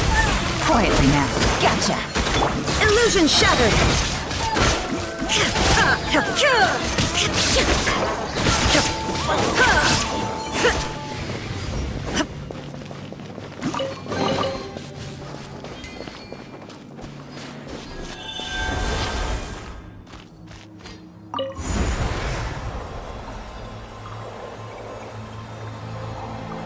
Oh, the place we need to go seems really high up.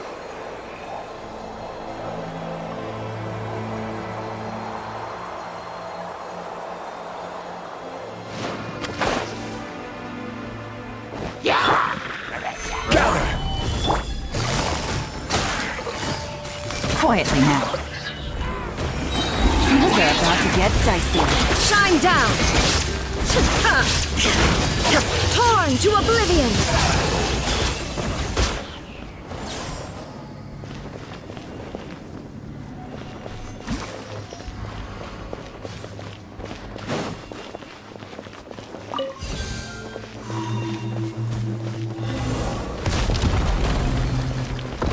Illusion shattered!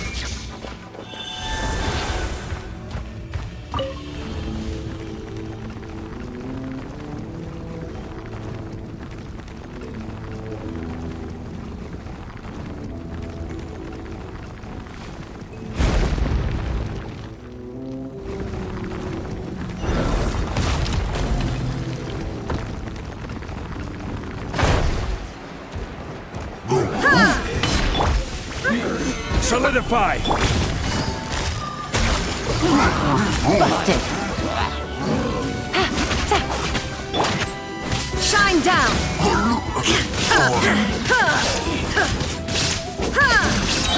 Quietly now. Game's up. Flame's over. Inazuma shines eternally!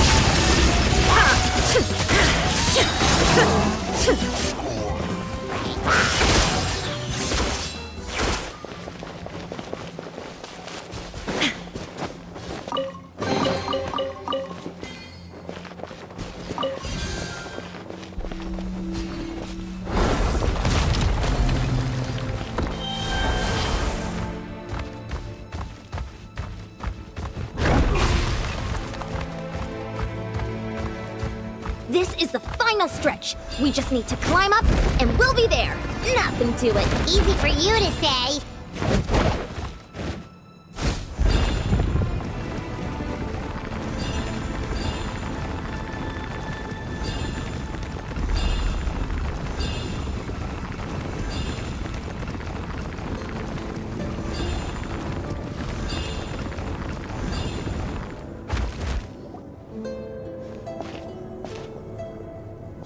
This must be the entrance the Pyro Archon told us about.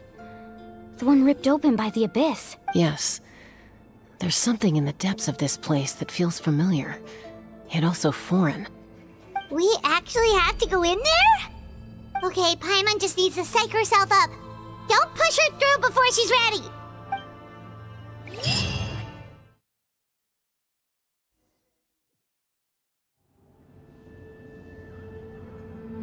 Hey! You don't have to drag Paimon! You're pulling too hard! Looks like we made it. This is the Night Kingdom.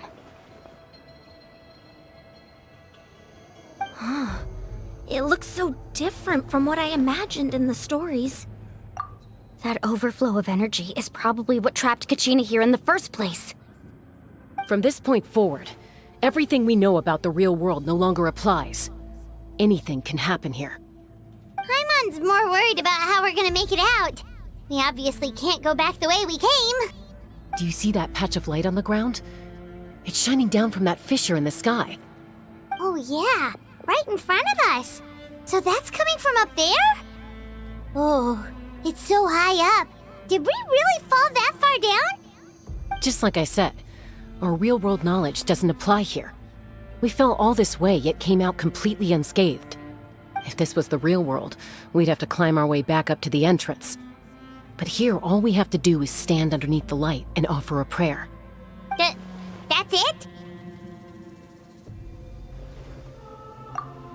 Right. We still got a job to do. So that means all we need to do is find Kachina and bring her to this location. Exactly. This light is streaming in from the real world. It's a link between the two realms. The terrain looks difficult to navigate, and the visibility's not great either. How are we supposed to find Kachina in these conditions? Yeah, these floating black things don't look super friendly either. Those are all manifestations of abyssal power. Be careful. Ghost! A talking ghost! Calm down, I'm here to help. You're the ones who helped Vichama, right? Yes, I'm Vichama's friend, Malco. I was completely lost to this realm until I sensed a mysterious power calling out to me. It's like it was seeking me out, attempting to reassemble the pieces of who I used to be. Of course, it could only do so much. I'm sorry I can only appear before you in this imperfect form. No, we should be the ones apologizing. If the Spirit Speaker's stone hadn't become corrupted by the Abyss, we could have done much more. But we had to destroy it. Otherwise, Vichama and his tribe would have been in danger. Of course. Thank you for protecting him. I never imagined that, even after all these years, he'd still take such a risk for me. Under the power of the stone, it felt like our souls were connected. Turns out even our regrets were exactly the same. Whether in triumph or death, you want your best friend by your side. Exactly. That may not be in the cards for us, but it's not too late for you. You're looking for a young girl from the Children of Echoes, right? She's being chased by an embodiment of abyssal power. I'd like to help her while I'm still in this form, so follow me. Be careful. This place has been severely corroded by the Abyss. Paimon didn't realize it had gotten this bad. It's like a seething volcano ready to engulf our world at any moment. Ouch! Quick, get back here! You can't go wandering. Stick close to me. My power will be able to ward off attacks for the time being.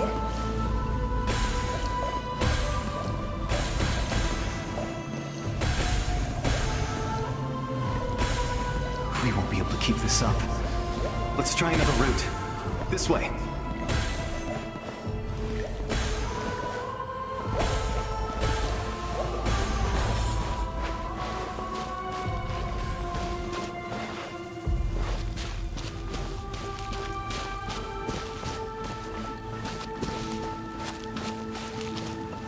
Not good.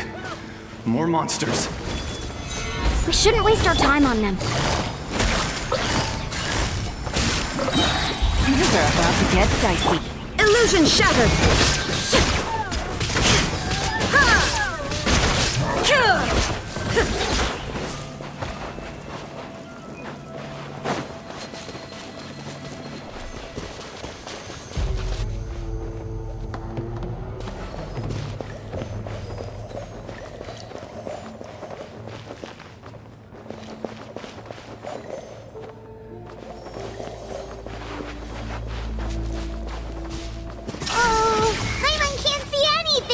It's easy to get lost here. Just stick close.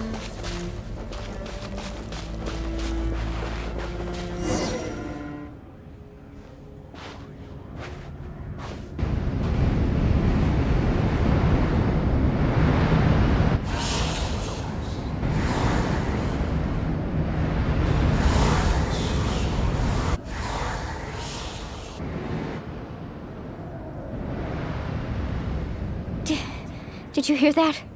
What? Never mind. It was probably just my imagination. Don't scare Paimon like that! I heard it too. It was a voice from the Abyss. What did it say? Doesn't matter. It certainly doesn't harbor good intentions.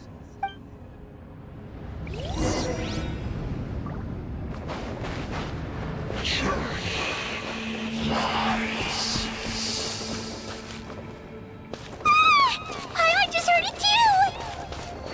Let's keep going. Paimon wants to get out of this place!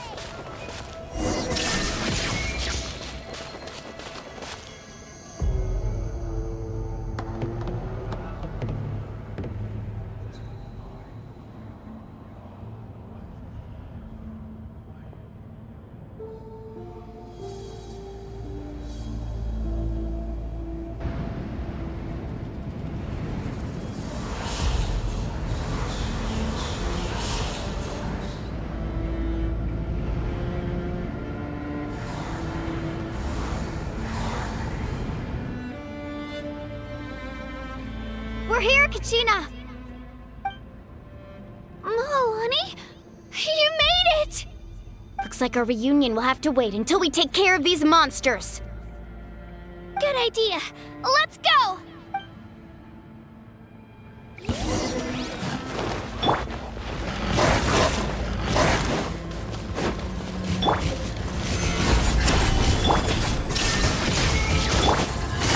kick. Let her rip!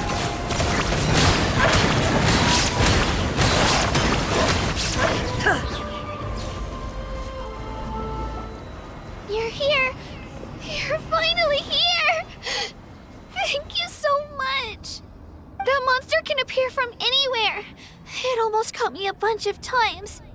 The Wayob's power helped keep me hidden, so I just tried to stay out of sight until you got here. Atta girl. You did so well. And most importantly, you weren't hurt. Should we start heading back then? Actually, I have a request.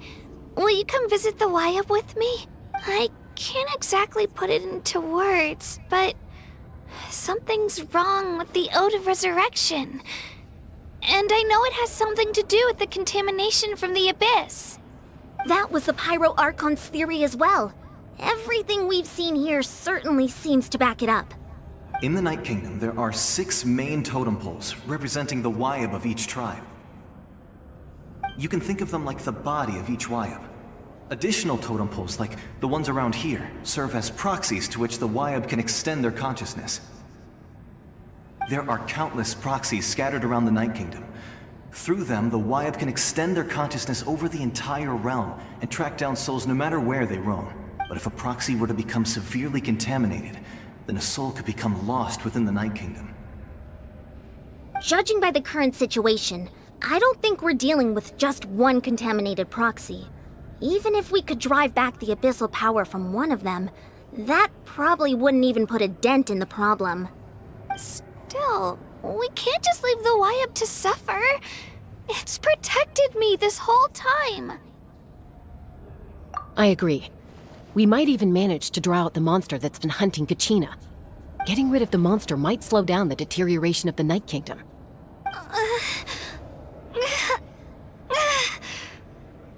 Kachina? What's wrong? Nothing. Just a headache. And that voice again, telling me to abandon the Wayob and leave this place. Maybe we really should leave. Kachina's already been here for too long. No, I'm fine. I don't plan on listening to that nonsense. I can hold on.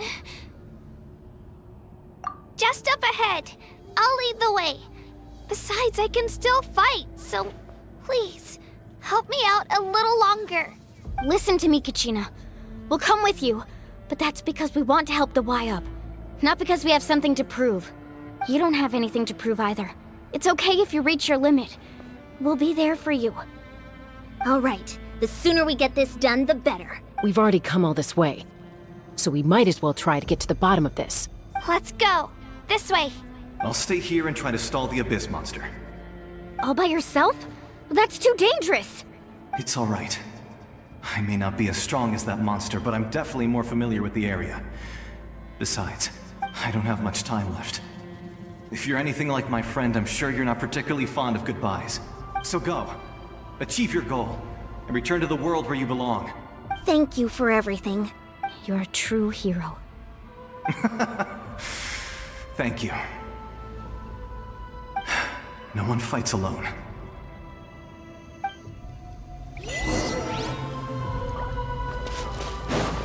Does your head still hurt? Let me help you walk. I'm fine. You should know I'm made of stronger stuff than that. Skyward! Scatter!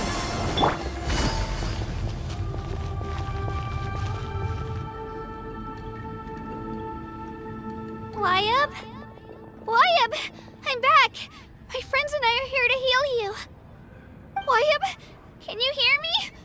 Wayob? So we were right. The contamination is already too severe. It's preventing the Wayob from answering our calls. All right, get ready, everyone. Time to purge the abyssal energy from this place. Careful. We've got company. Already? You really think that puny soul could slow me down? Courage in the face of futility is pure folly. He tried to get in my way, so I disposed of him. You killed Malcolm? You would have dispersed with or without me. Rather than worrying about him, I would urge you to focus on yourself. You may have defeated others of my kind in the past, but underestimate me now, and it will be to your peril. No, the power of the Abyss is intoxicating. The destruction it seeks captivates like a masterful work of art. I strive only for the opportunity to see it up close. I thought this naive little girl was an exception, but it turns out humanity is full of lambs willing to offer themselves up to the slaughter. That is the tragedy of your short lives.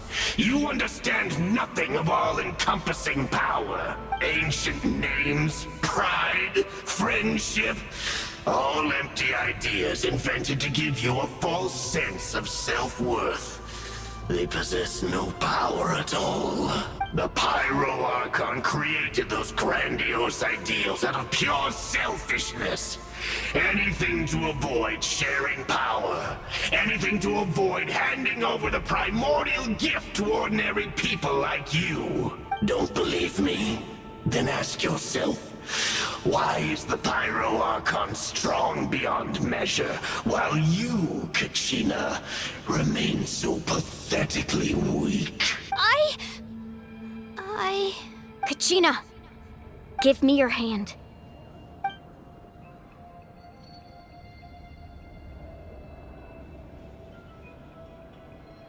Feel that? I'm right here next to you. Thanks, Mualani. You're right. I have nothing to fear, because I'm not alone anymore. You're right. Maybe comforting ideals don't have any power. But you also couldn't be more wrong. You've never had to work for your own strength, so you will never understand the true source of our power. What? The courage we have to stand before you and not back down? It comes from our friendship. The power lies not in the ideal itself, but in our commitment to upholding that ideal, and in our decision to stand together and fight! Well said! Let's go, Kachina. It shouldn't take more than 2 of us to handle an enemy like this. Sorry in advance, but you deserve what's coming to you! There aren't many in Natlan who can beat us when we're together. It's time he got a taste of that kind of power. Carving waves!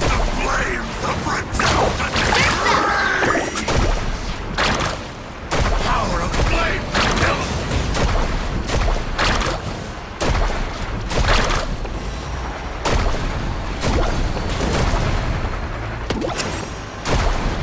Let's shred, Sharky! Shabam!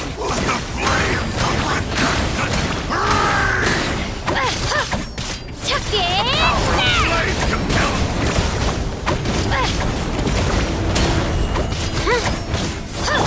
Let's ride!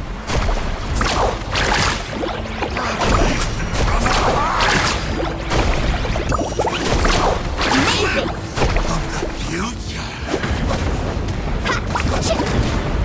Right here!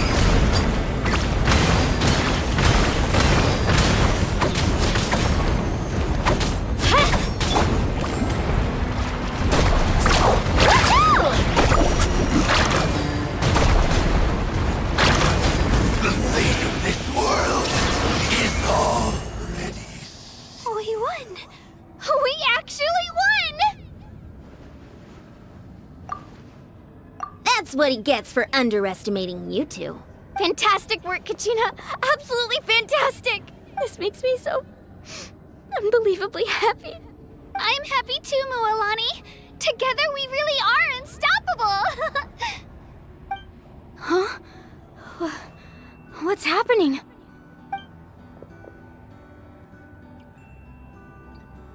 My ancient name is glowing? But I thought I didn't bring it with me. It's probably a projection from the real world. But that doesn't explain why it's glowing all of a sudden. Wait, does that mean you're...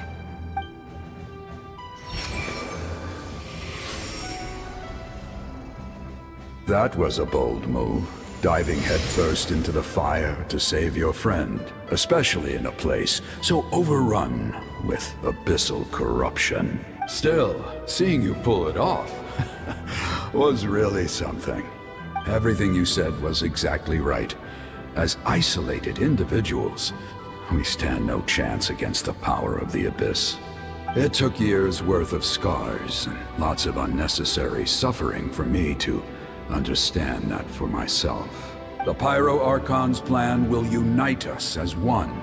Everyone has a part to play. Only then will we have the power to defeat the strongest of foes. Who are you? Tupac, a warrior from the people of the Springs. I fought against the Abyss during the invasion 500 years ago. I've heard that name before. You were the giant who saved all of Natlan. Since you were able to awaken my words from your ancient name, that means you have fully embodied the aspirations of the Wayob. Under the name Umoja, you shall unite the tribes and save Natlan from its impending doom. Me? As long as blood still runs through your veins, even the tiniest spark of steel against stone can ignite a flame. Its blaze will become one with our vision for Natlan. Even amid everlasting darkness, our bonds remain eternal.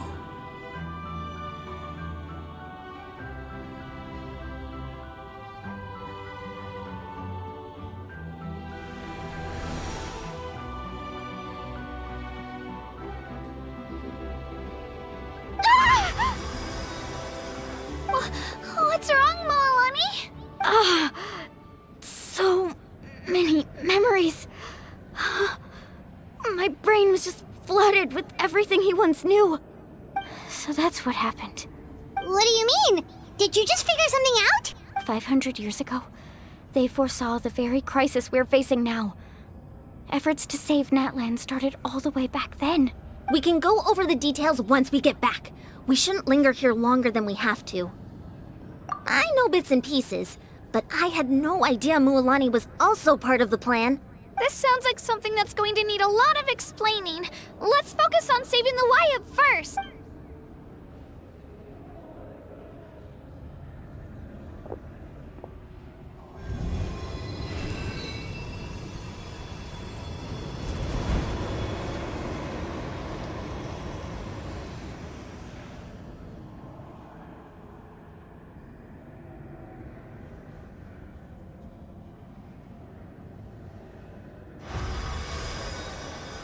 Okay, that should be enough.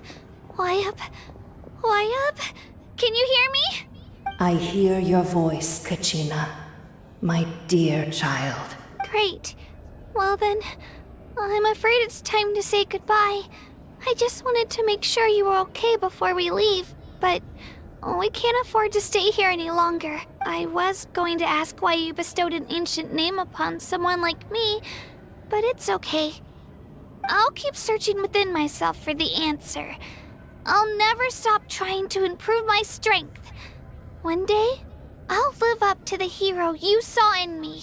You are already an outstanding child in my eyes, Kachina. No matter what happens. Huh? You are all my most beloved children. It has always been my honor to protect and nurture you. Your ancient name is just that. A name. Much like your parents chose to name you Kachina, I also gave you a name, but it need not define you. Focus on who you want to be. You are already worthy of your name. Now, you need only devote yourself to becoming a better you. The story of your ancient name is for you to continue. Just like your parents, my love for you will never change. No matter what the future holds.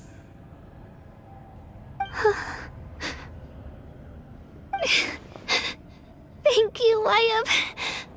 It gladdens me to see the Pyro Archon's plan move another step towards completion. But it is time for you to leave this place. The situation here is getting worse. Go now, my children.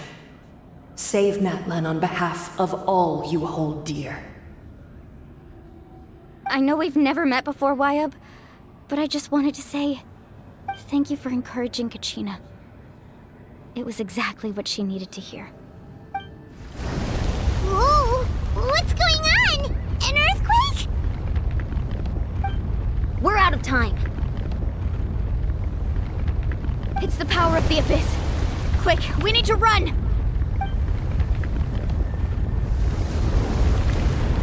It's a Seelie! The Seelie opened the way for us!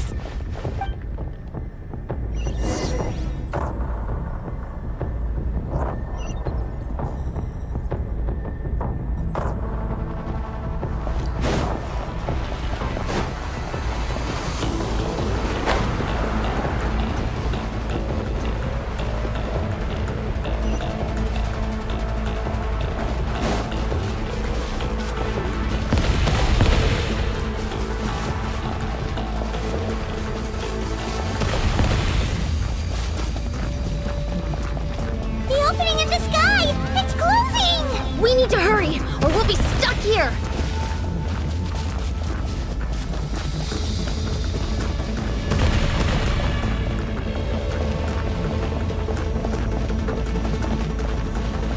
Watch out for the falling rocks! Quick, through the middle!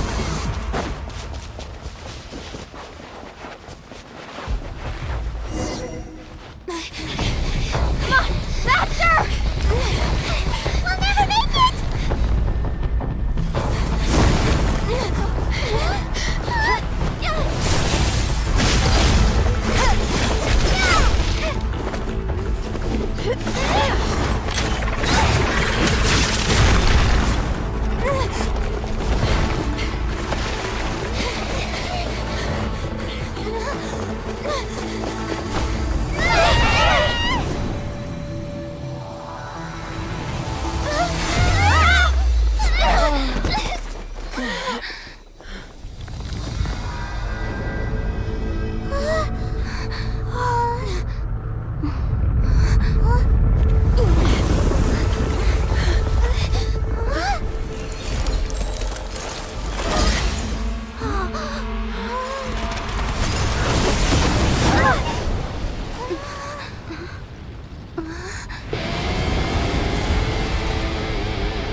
You've done well.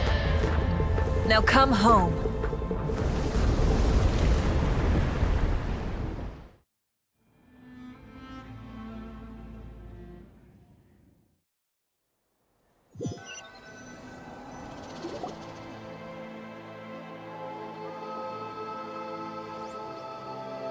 We're back!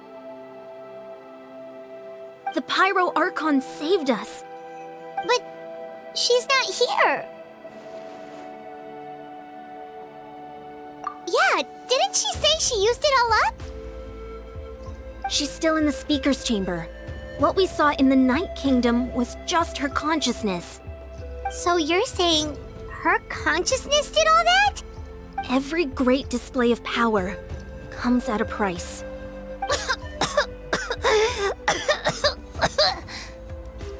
You must feel terrible, Kachina.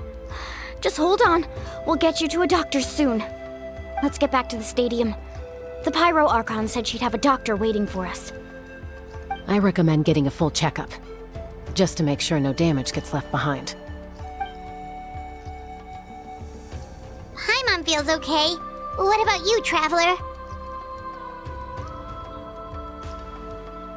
Right. You always seem to do pretty well against the Abyss. Let's get going. We need to share what we learned in the Night Kingdom as well. Right. The Wayob mentioned something about the Pyro Archon's plan. What is it exactly? I'll let her explain everything.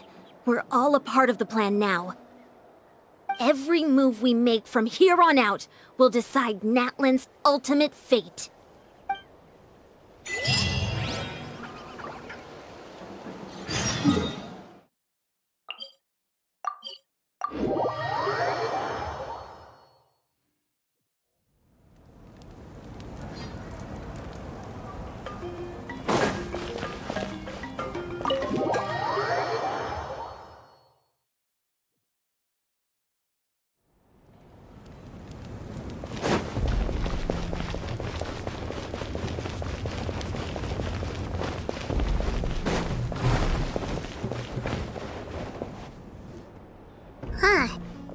a lot less stuff here than before. It's good to see you all here in one piece. I know you must have a lot of questions, but let Koichi check you over first. It's best not to let any lingering effects of the Abyss go untreated. Thank goodness you made it back.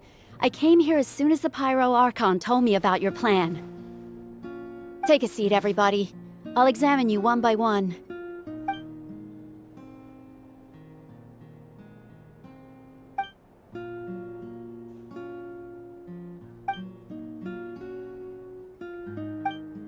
All right, that should do it for now. But just to be safe, I'll perform another checkup in a couple of days. I have to say, though, I've never seen anyone react to the Abyss like you, Traveler. It's like you're completely immune to its power. She's always been special like that. She can even purify its power. Wait, now that you mention it, Paimon doesn't think she's affected either. Given the current situation, that ability will likely play a great role in the events to come. Of course. I still have patients to see, so I'll head out. Thank you, Koichi. All right.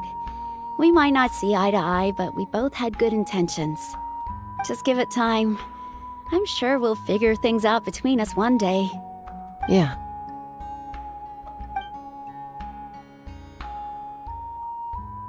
All right. There's so much to discuss, I don't even know where to begin. You've seen it for yourselves now. The devastation in the Night Kingdom. I'll get straight to the point. Natlan is on the verge of destruction. It's very possible our nation has less than a year before total devastation. Huh? No. That can't be true, can it? That's right.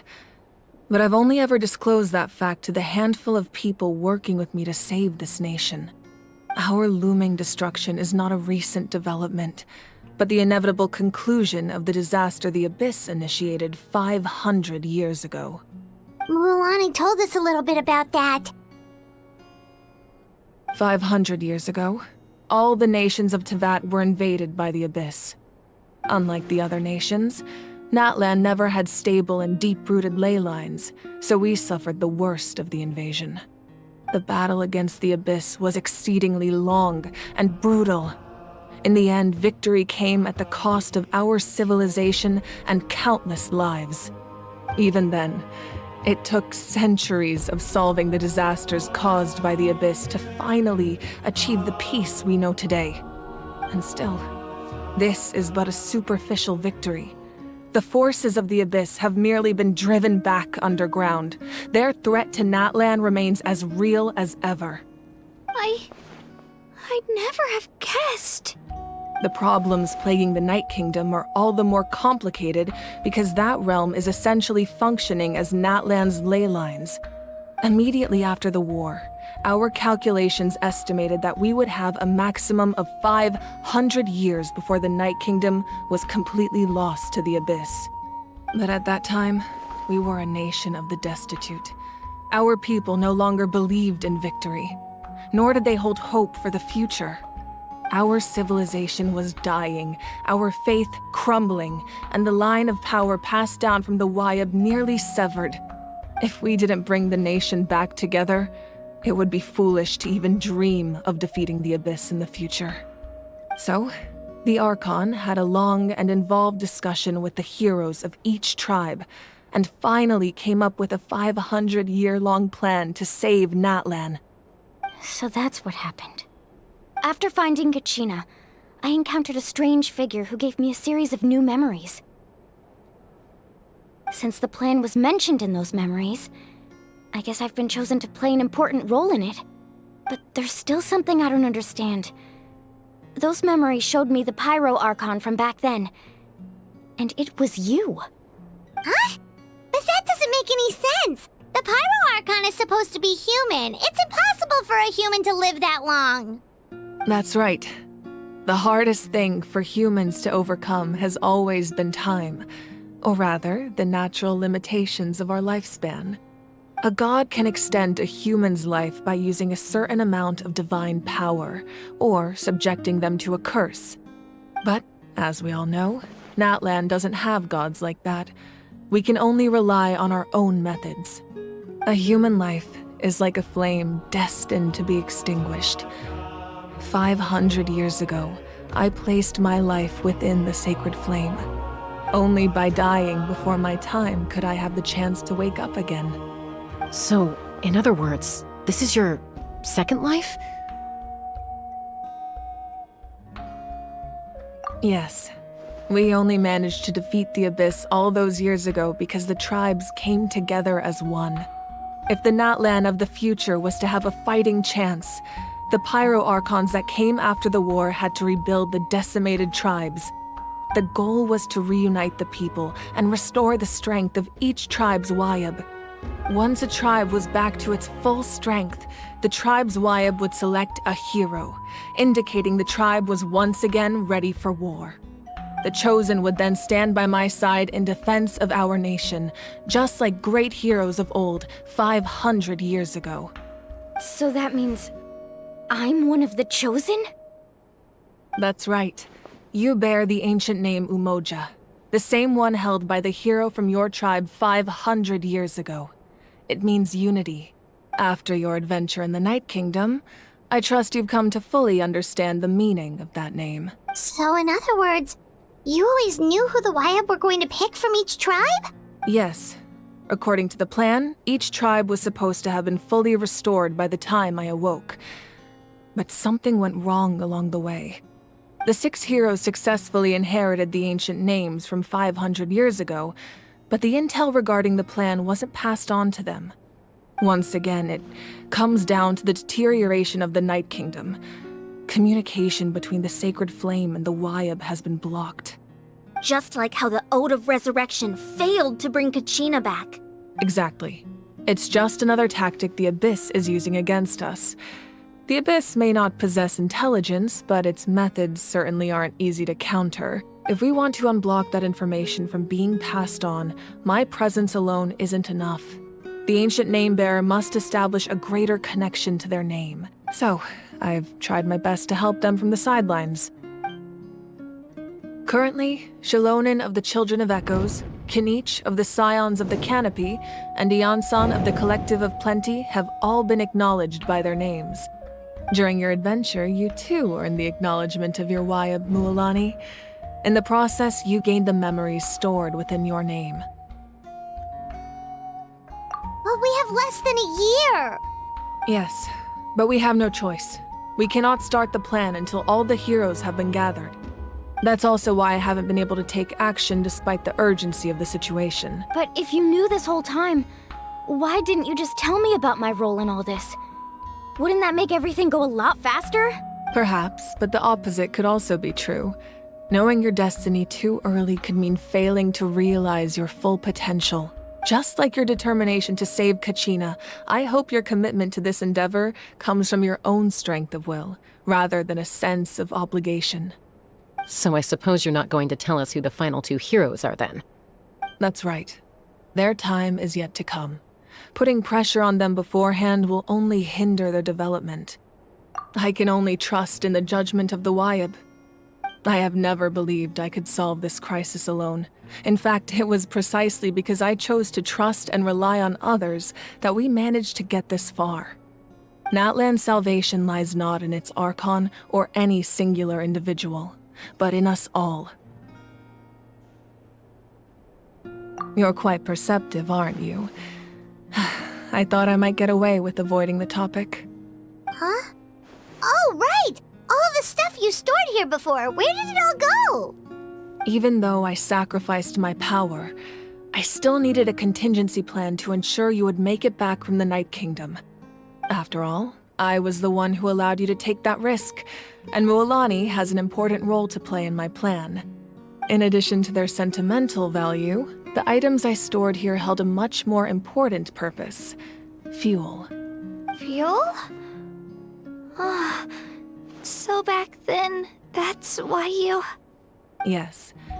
The stories embodied by those items are certainly important, but there's an even more significant trait they all share.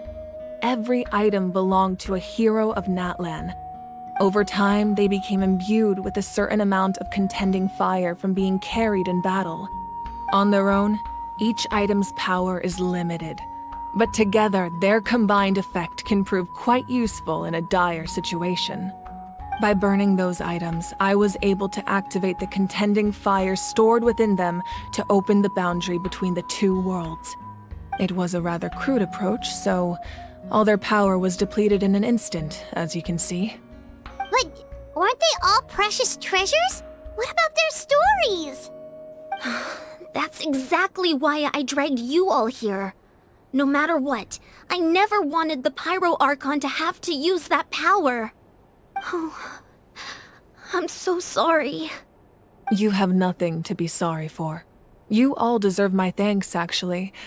If you hadn't saved the totem pole, that area of the Night Kingdom would have been forever lost to the Abyss.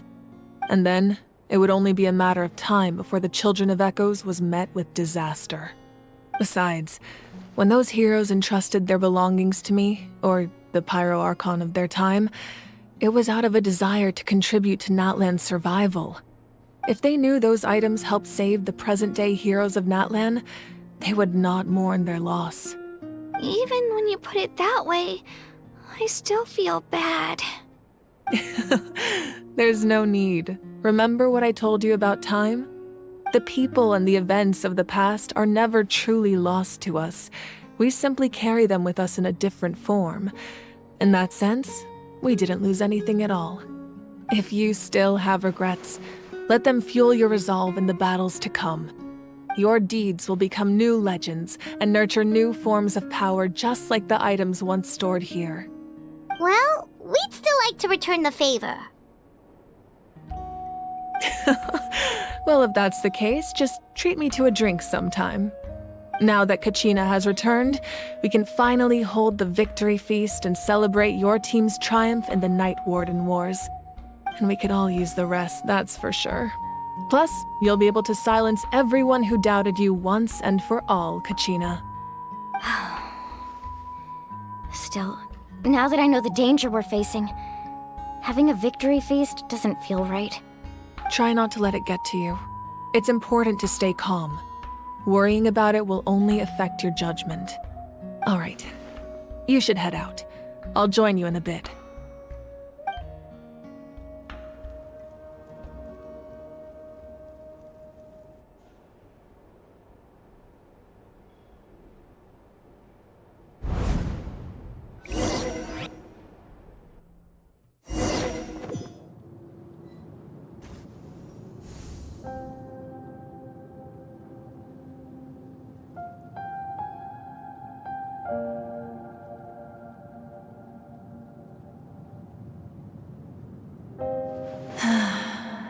When I was young, I used to sit by the hot springs and listen to the stories of warriors from all over Natlan. They attract people from all walks of life. Friends come easy here, no matter what tribe you're from. The people of the springs have never claimed the hot springs as their own private property. They are there to bring all hot spring buddies together. It's been really nice, seeing the children of my tribe get older. It's helped me gradually understand the true value of the springs. I've witnessed their energy, their determination, their absolute passion for life. Even when they cause trouble, I never managed to hold on to my anger for long. It's unbelievable how quickly they worm their way back into my good graces. I'm certain Mualani will become a great warrior when she grows up. She possesses infinite potential. I can see it. One day, when I'm no longer in fighting form, I'll come here and tell stories to all the children, just like those warriors did for me. So, you better get busy, Pyro Archon, or I'll end up running out of stories.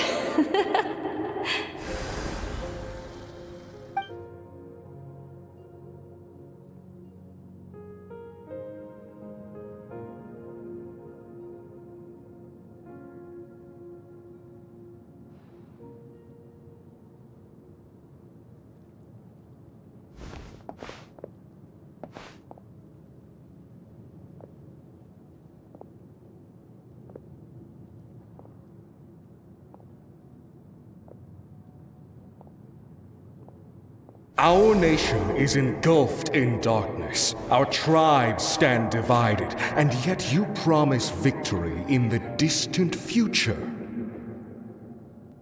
The Abyss is a cunning enemy, one that I faced in battle many times. Were that not the case, I would never understand exercising this degree of caution.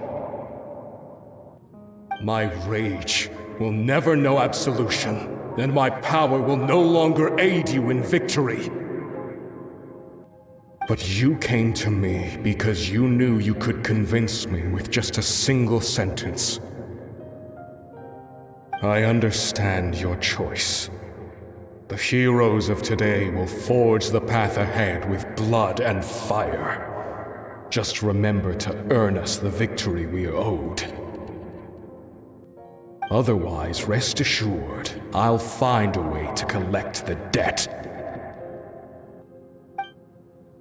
For Natlan.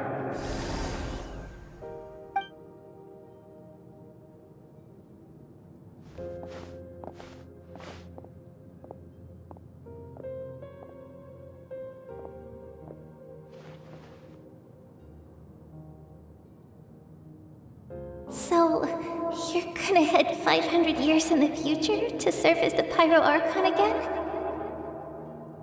But what about the you from right now? You're just gonna die? You can't ask her those questions and expect her to answer, my dear. The decision is hers to make, and she deserves our support. We will do everything we can to rebuild the tribes. Don't you worry. Even across time, we will all do our part to fight for Natlan's future. Yeah, Mom's right. We'll always believe in you, sis. Oh, seriously though, Dad should be here. Where is he? I imagine he didn't know what to say, so he chose not to come at all. Don't take it to heart, my dear. That's just who he is. Just remember, no matter what happens in the future, we will always love you.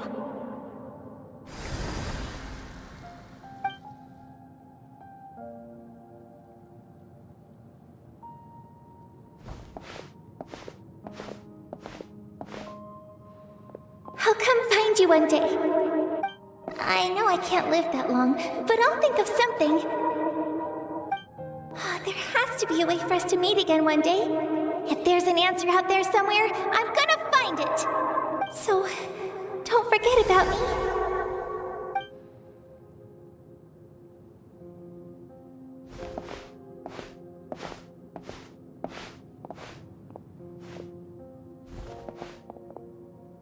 If that's your decision, then you have my full support, Archon.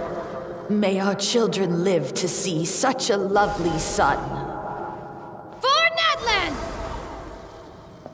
No one fights alone.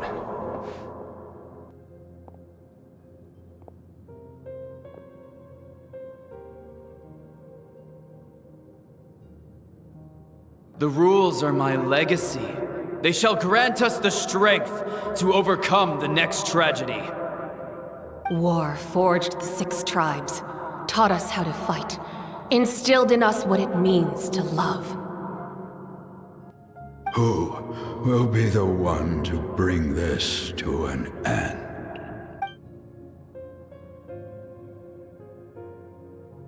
We are the inheritors of memory and legend. Those who grew alongside sun and wind. Those who forged our own destiny and future. That is Natlan's fire. The lifeblood of our nation.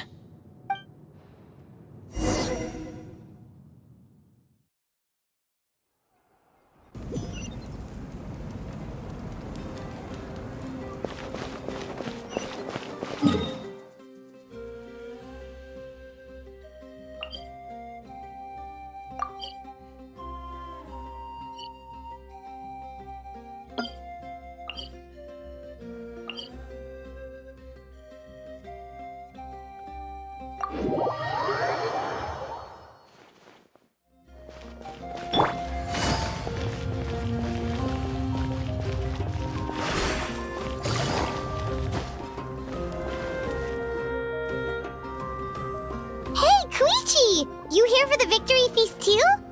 Oh, no. I knew Chasca would be here, so I just came to deliver some medicine. I was about to leave, actually. But it's not that I don't want to celebrate Kachina and the others. I'm so glad she made it back. It's just... well, I'll make things awkward if I'm around my sister right now. Ah, well, you two had a fight, so Paimon can understand. She didn't cause any trouble during your trip, right? Yeah, she was super helpful. She gave us a lot of useful information about the Abyss. That's good. That's all I needed to know. Is there a reason you asked? You were pretty outspoken when we first met, but now it's like you're holding something back.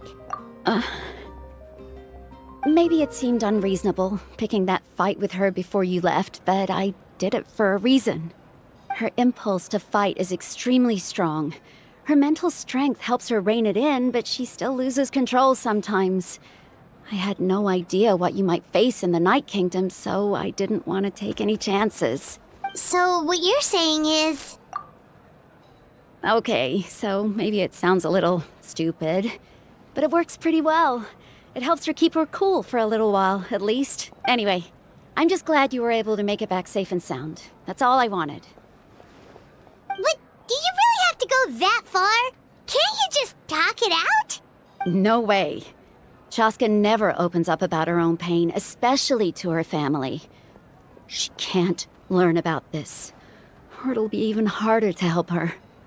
I appreciate the understanding, and don't worry. I'll find a way to help her ease this burden. Anyway, I need to get going. Enjoy the celebration. Oh, and if you ever need a doctor, you know who to find. Huh. Who would have thought there was a deeper reason behind their arguing? In the end, it's all the Abyss's fault. Paimon's had enough of them.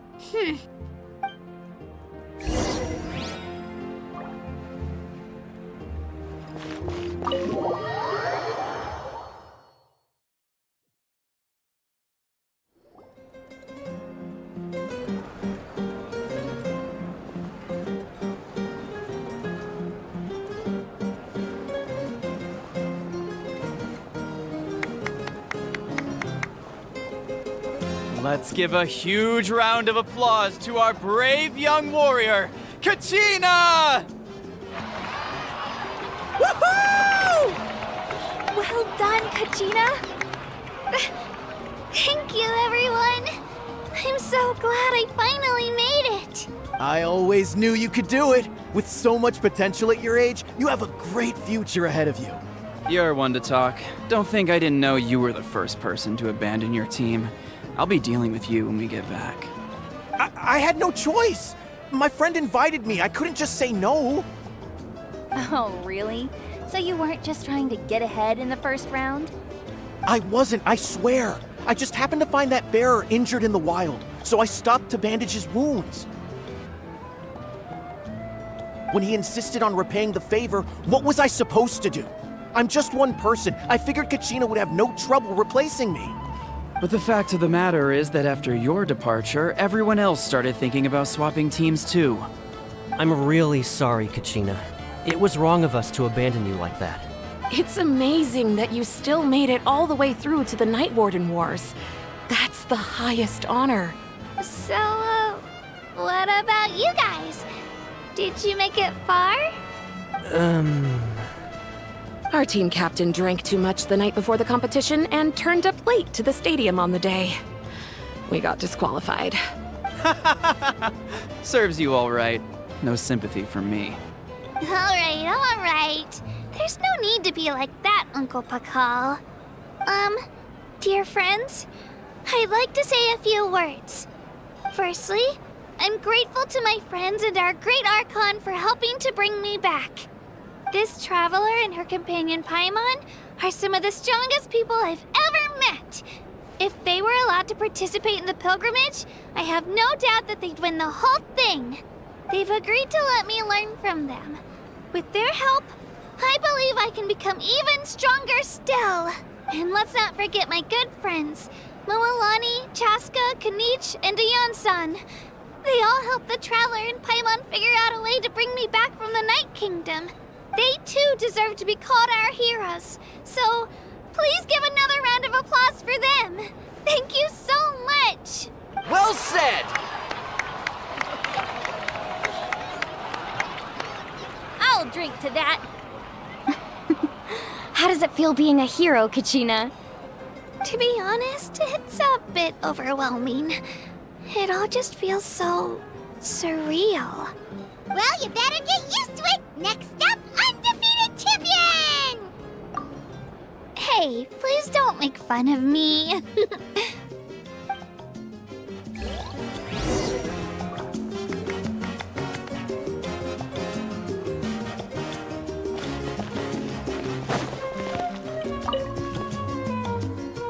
You're here. Have some fruit juice. I got it specially for you two. How did you know? That's Paimon's favorite! You look like you've still got questions. Ask away. Because they had their own lives to live. The thought of telling them, abandon your families and everyone you love, and come with me to the end of time, for in 500 years Natlan will be destroyed, it seemed too cruel. You could just as easily point out that everything in this world would come to an end eventually. But life is short.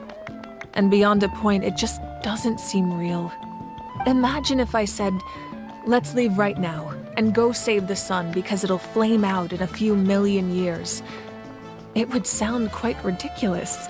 I couldn't make them shoulder that burden with me. Besides, every generation will have its heroes, this one included.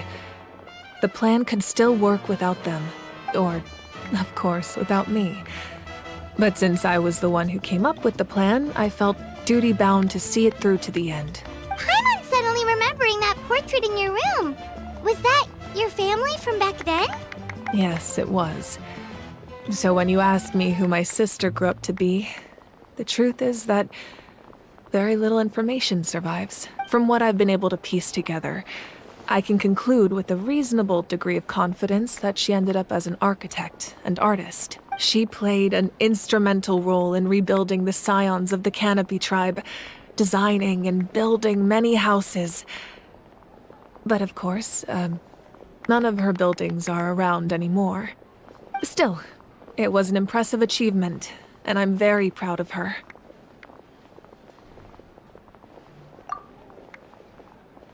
You feel loss keenly. It seems to stir up feelings of regret in you. But this is something I have long since come to terms with. This is a war, and there can be no war without loss. I am already far more fortunate than those who lost their lives to the Abyss. The people of Natlan look to me as their Archon, and the weight of their expectations is mine to bear. I must see our fate through to the very end, no matter what I may find there.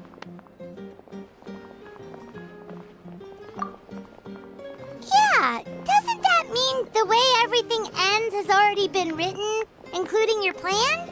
I suppose, but so what? Don't forget, time takes many forms. The past, present, and future coexist, and all are equally important. Even if the future ends in destruction, there's still no reason to give up on the here and now. And it's precisely because we humans cannot know our fate that we will never give up on our struggle. This is a pivotal moment. We are still 2 heroes short. Well, 3 to be precise. There's one further hero who I'm hoping to get on my side, whatever it takes. Your resistance to the corrupting power of the Abyss is truly remarkable. It would easily make you an all-important figure in the upcoming battle. If you agree to join us, you will not only gain my full support in your journey, but I will also forge a brand new ancient name for you. Ancient names can be forged? They can. Several strict conditions must be met, but if they couldn't be forged at all, then the number of them in circulation would have long dwindled to 0. Possessing an ancient name would mean that your adventures in Natlan are recorded in full. Your stories would be remembered by our people for all the years to come. The Ode of Resurrection may have temporarily lost its power, but still, take this as my personal guarantee that I shall never let you fall. Just like in the Night Kingdom, I will be there for you, That is a promise I will fulfill at all costs. This nation always honors its heroes. Yeah, we can't just ignore the situation here. Wonderful. Then I'll reach out to Shilonen right away. She's the one who will forge the name. We've never forged an ancient name for an Outlander before, but I trust she'll find a way.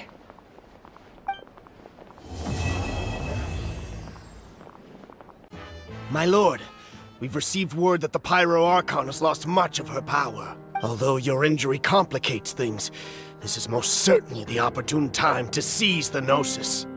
Victory and defeat are rules, not outcomes. I have never taken advantage of an opponent in a time of weakness, and I don't intend to start now. As for you, I must confess, I did not expect that little trick of yours to save the day. No matter how dense the fog, as long as the sun remains, we cannot turn day into night. She could have dispelled it. She simply chose not to. You don't have much time, and you're injured on top of that. What do you plan to do next? I'm beginning to see just how useful you may turn out to be. You heard something from here, didn't you?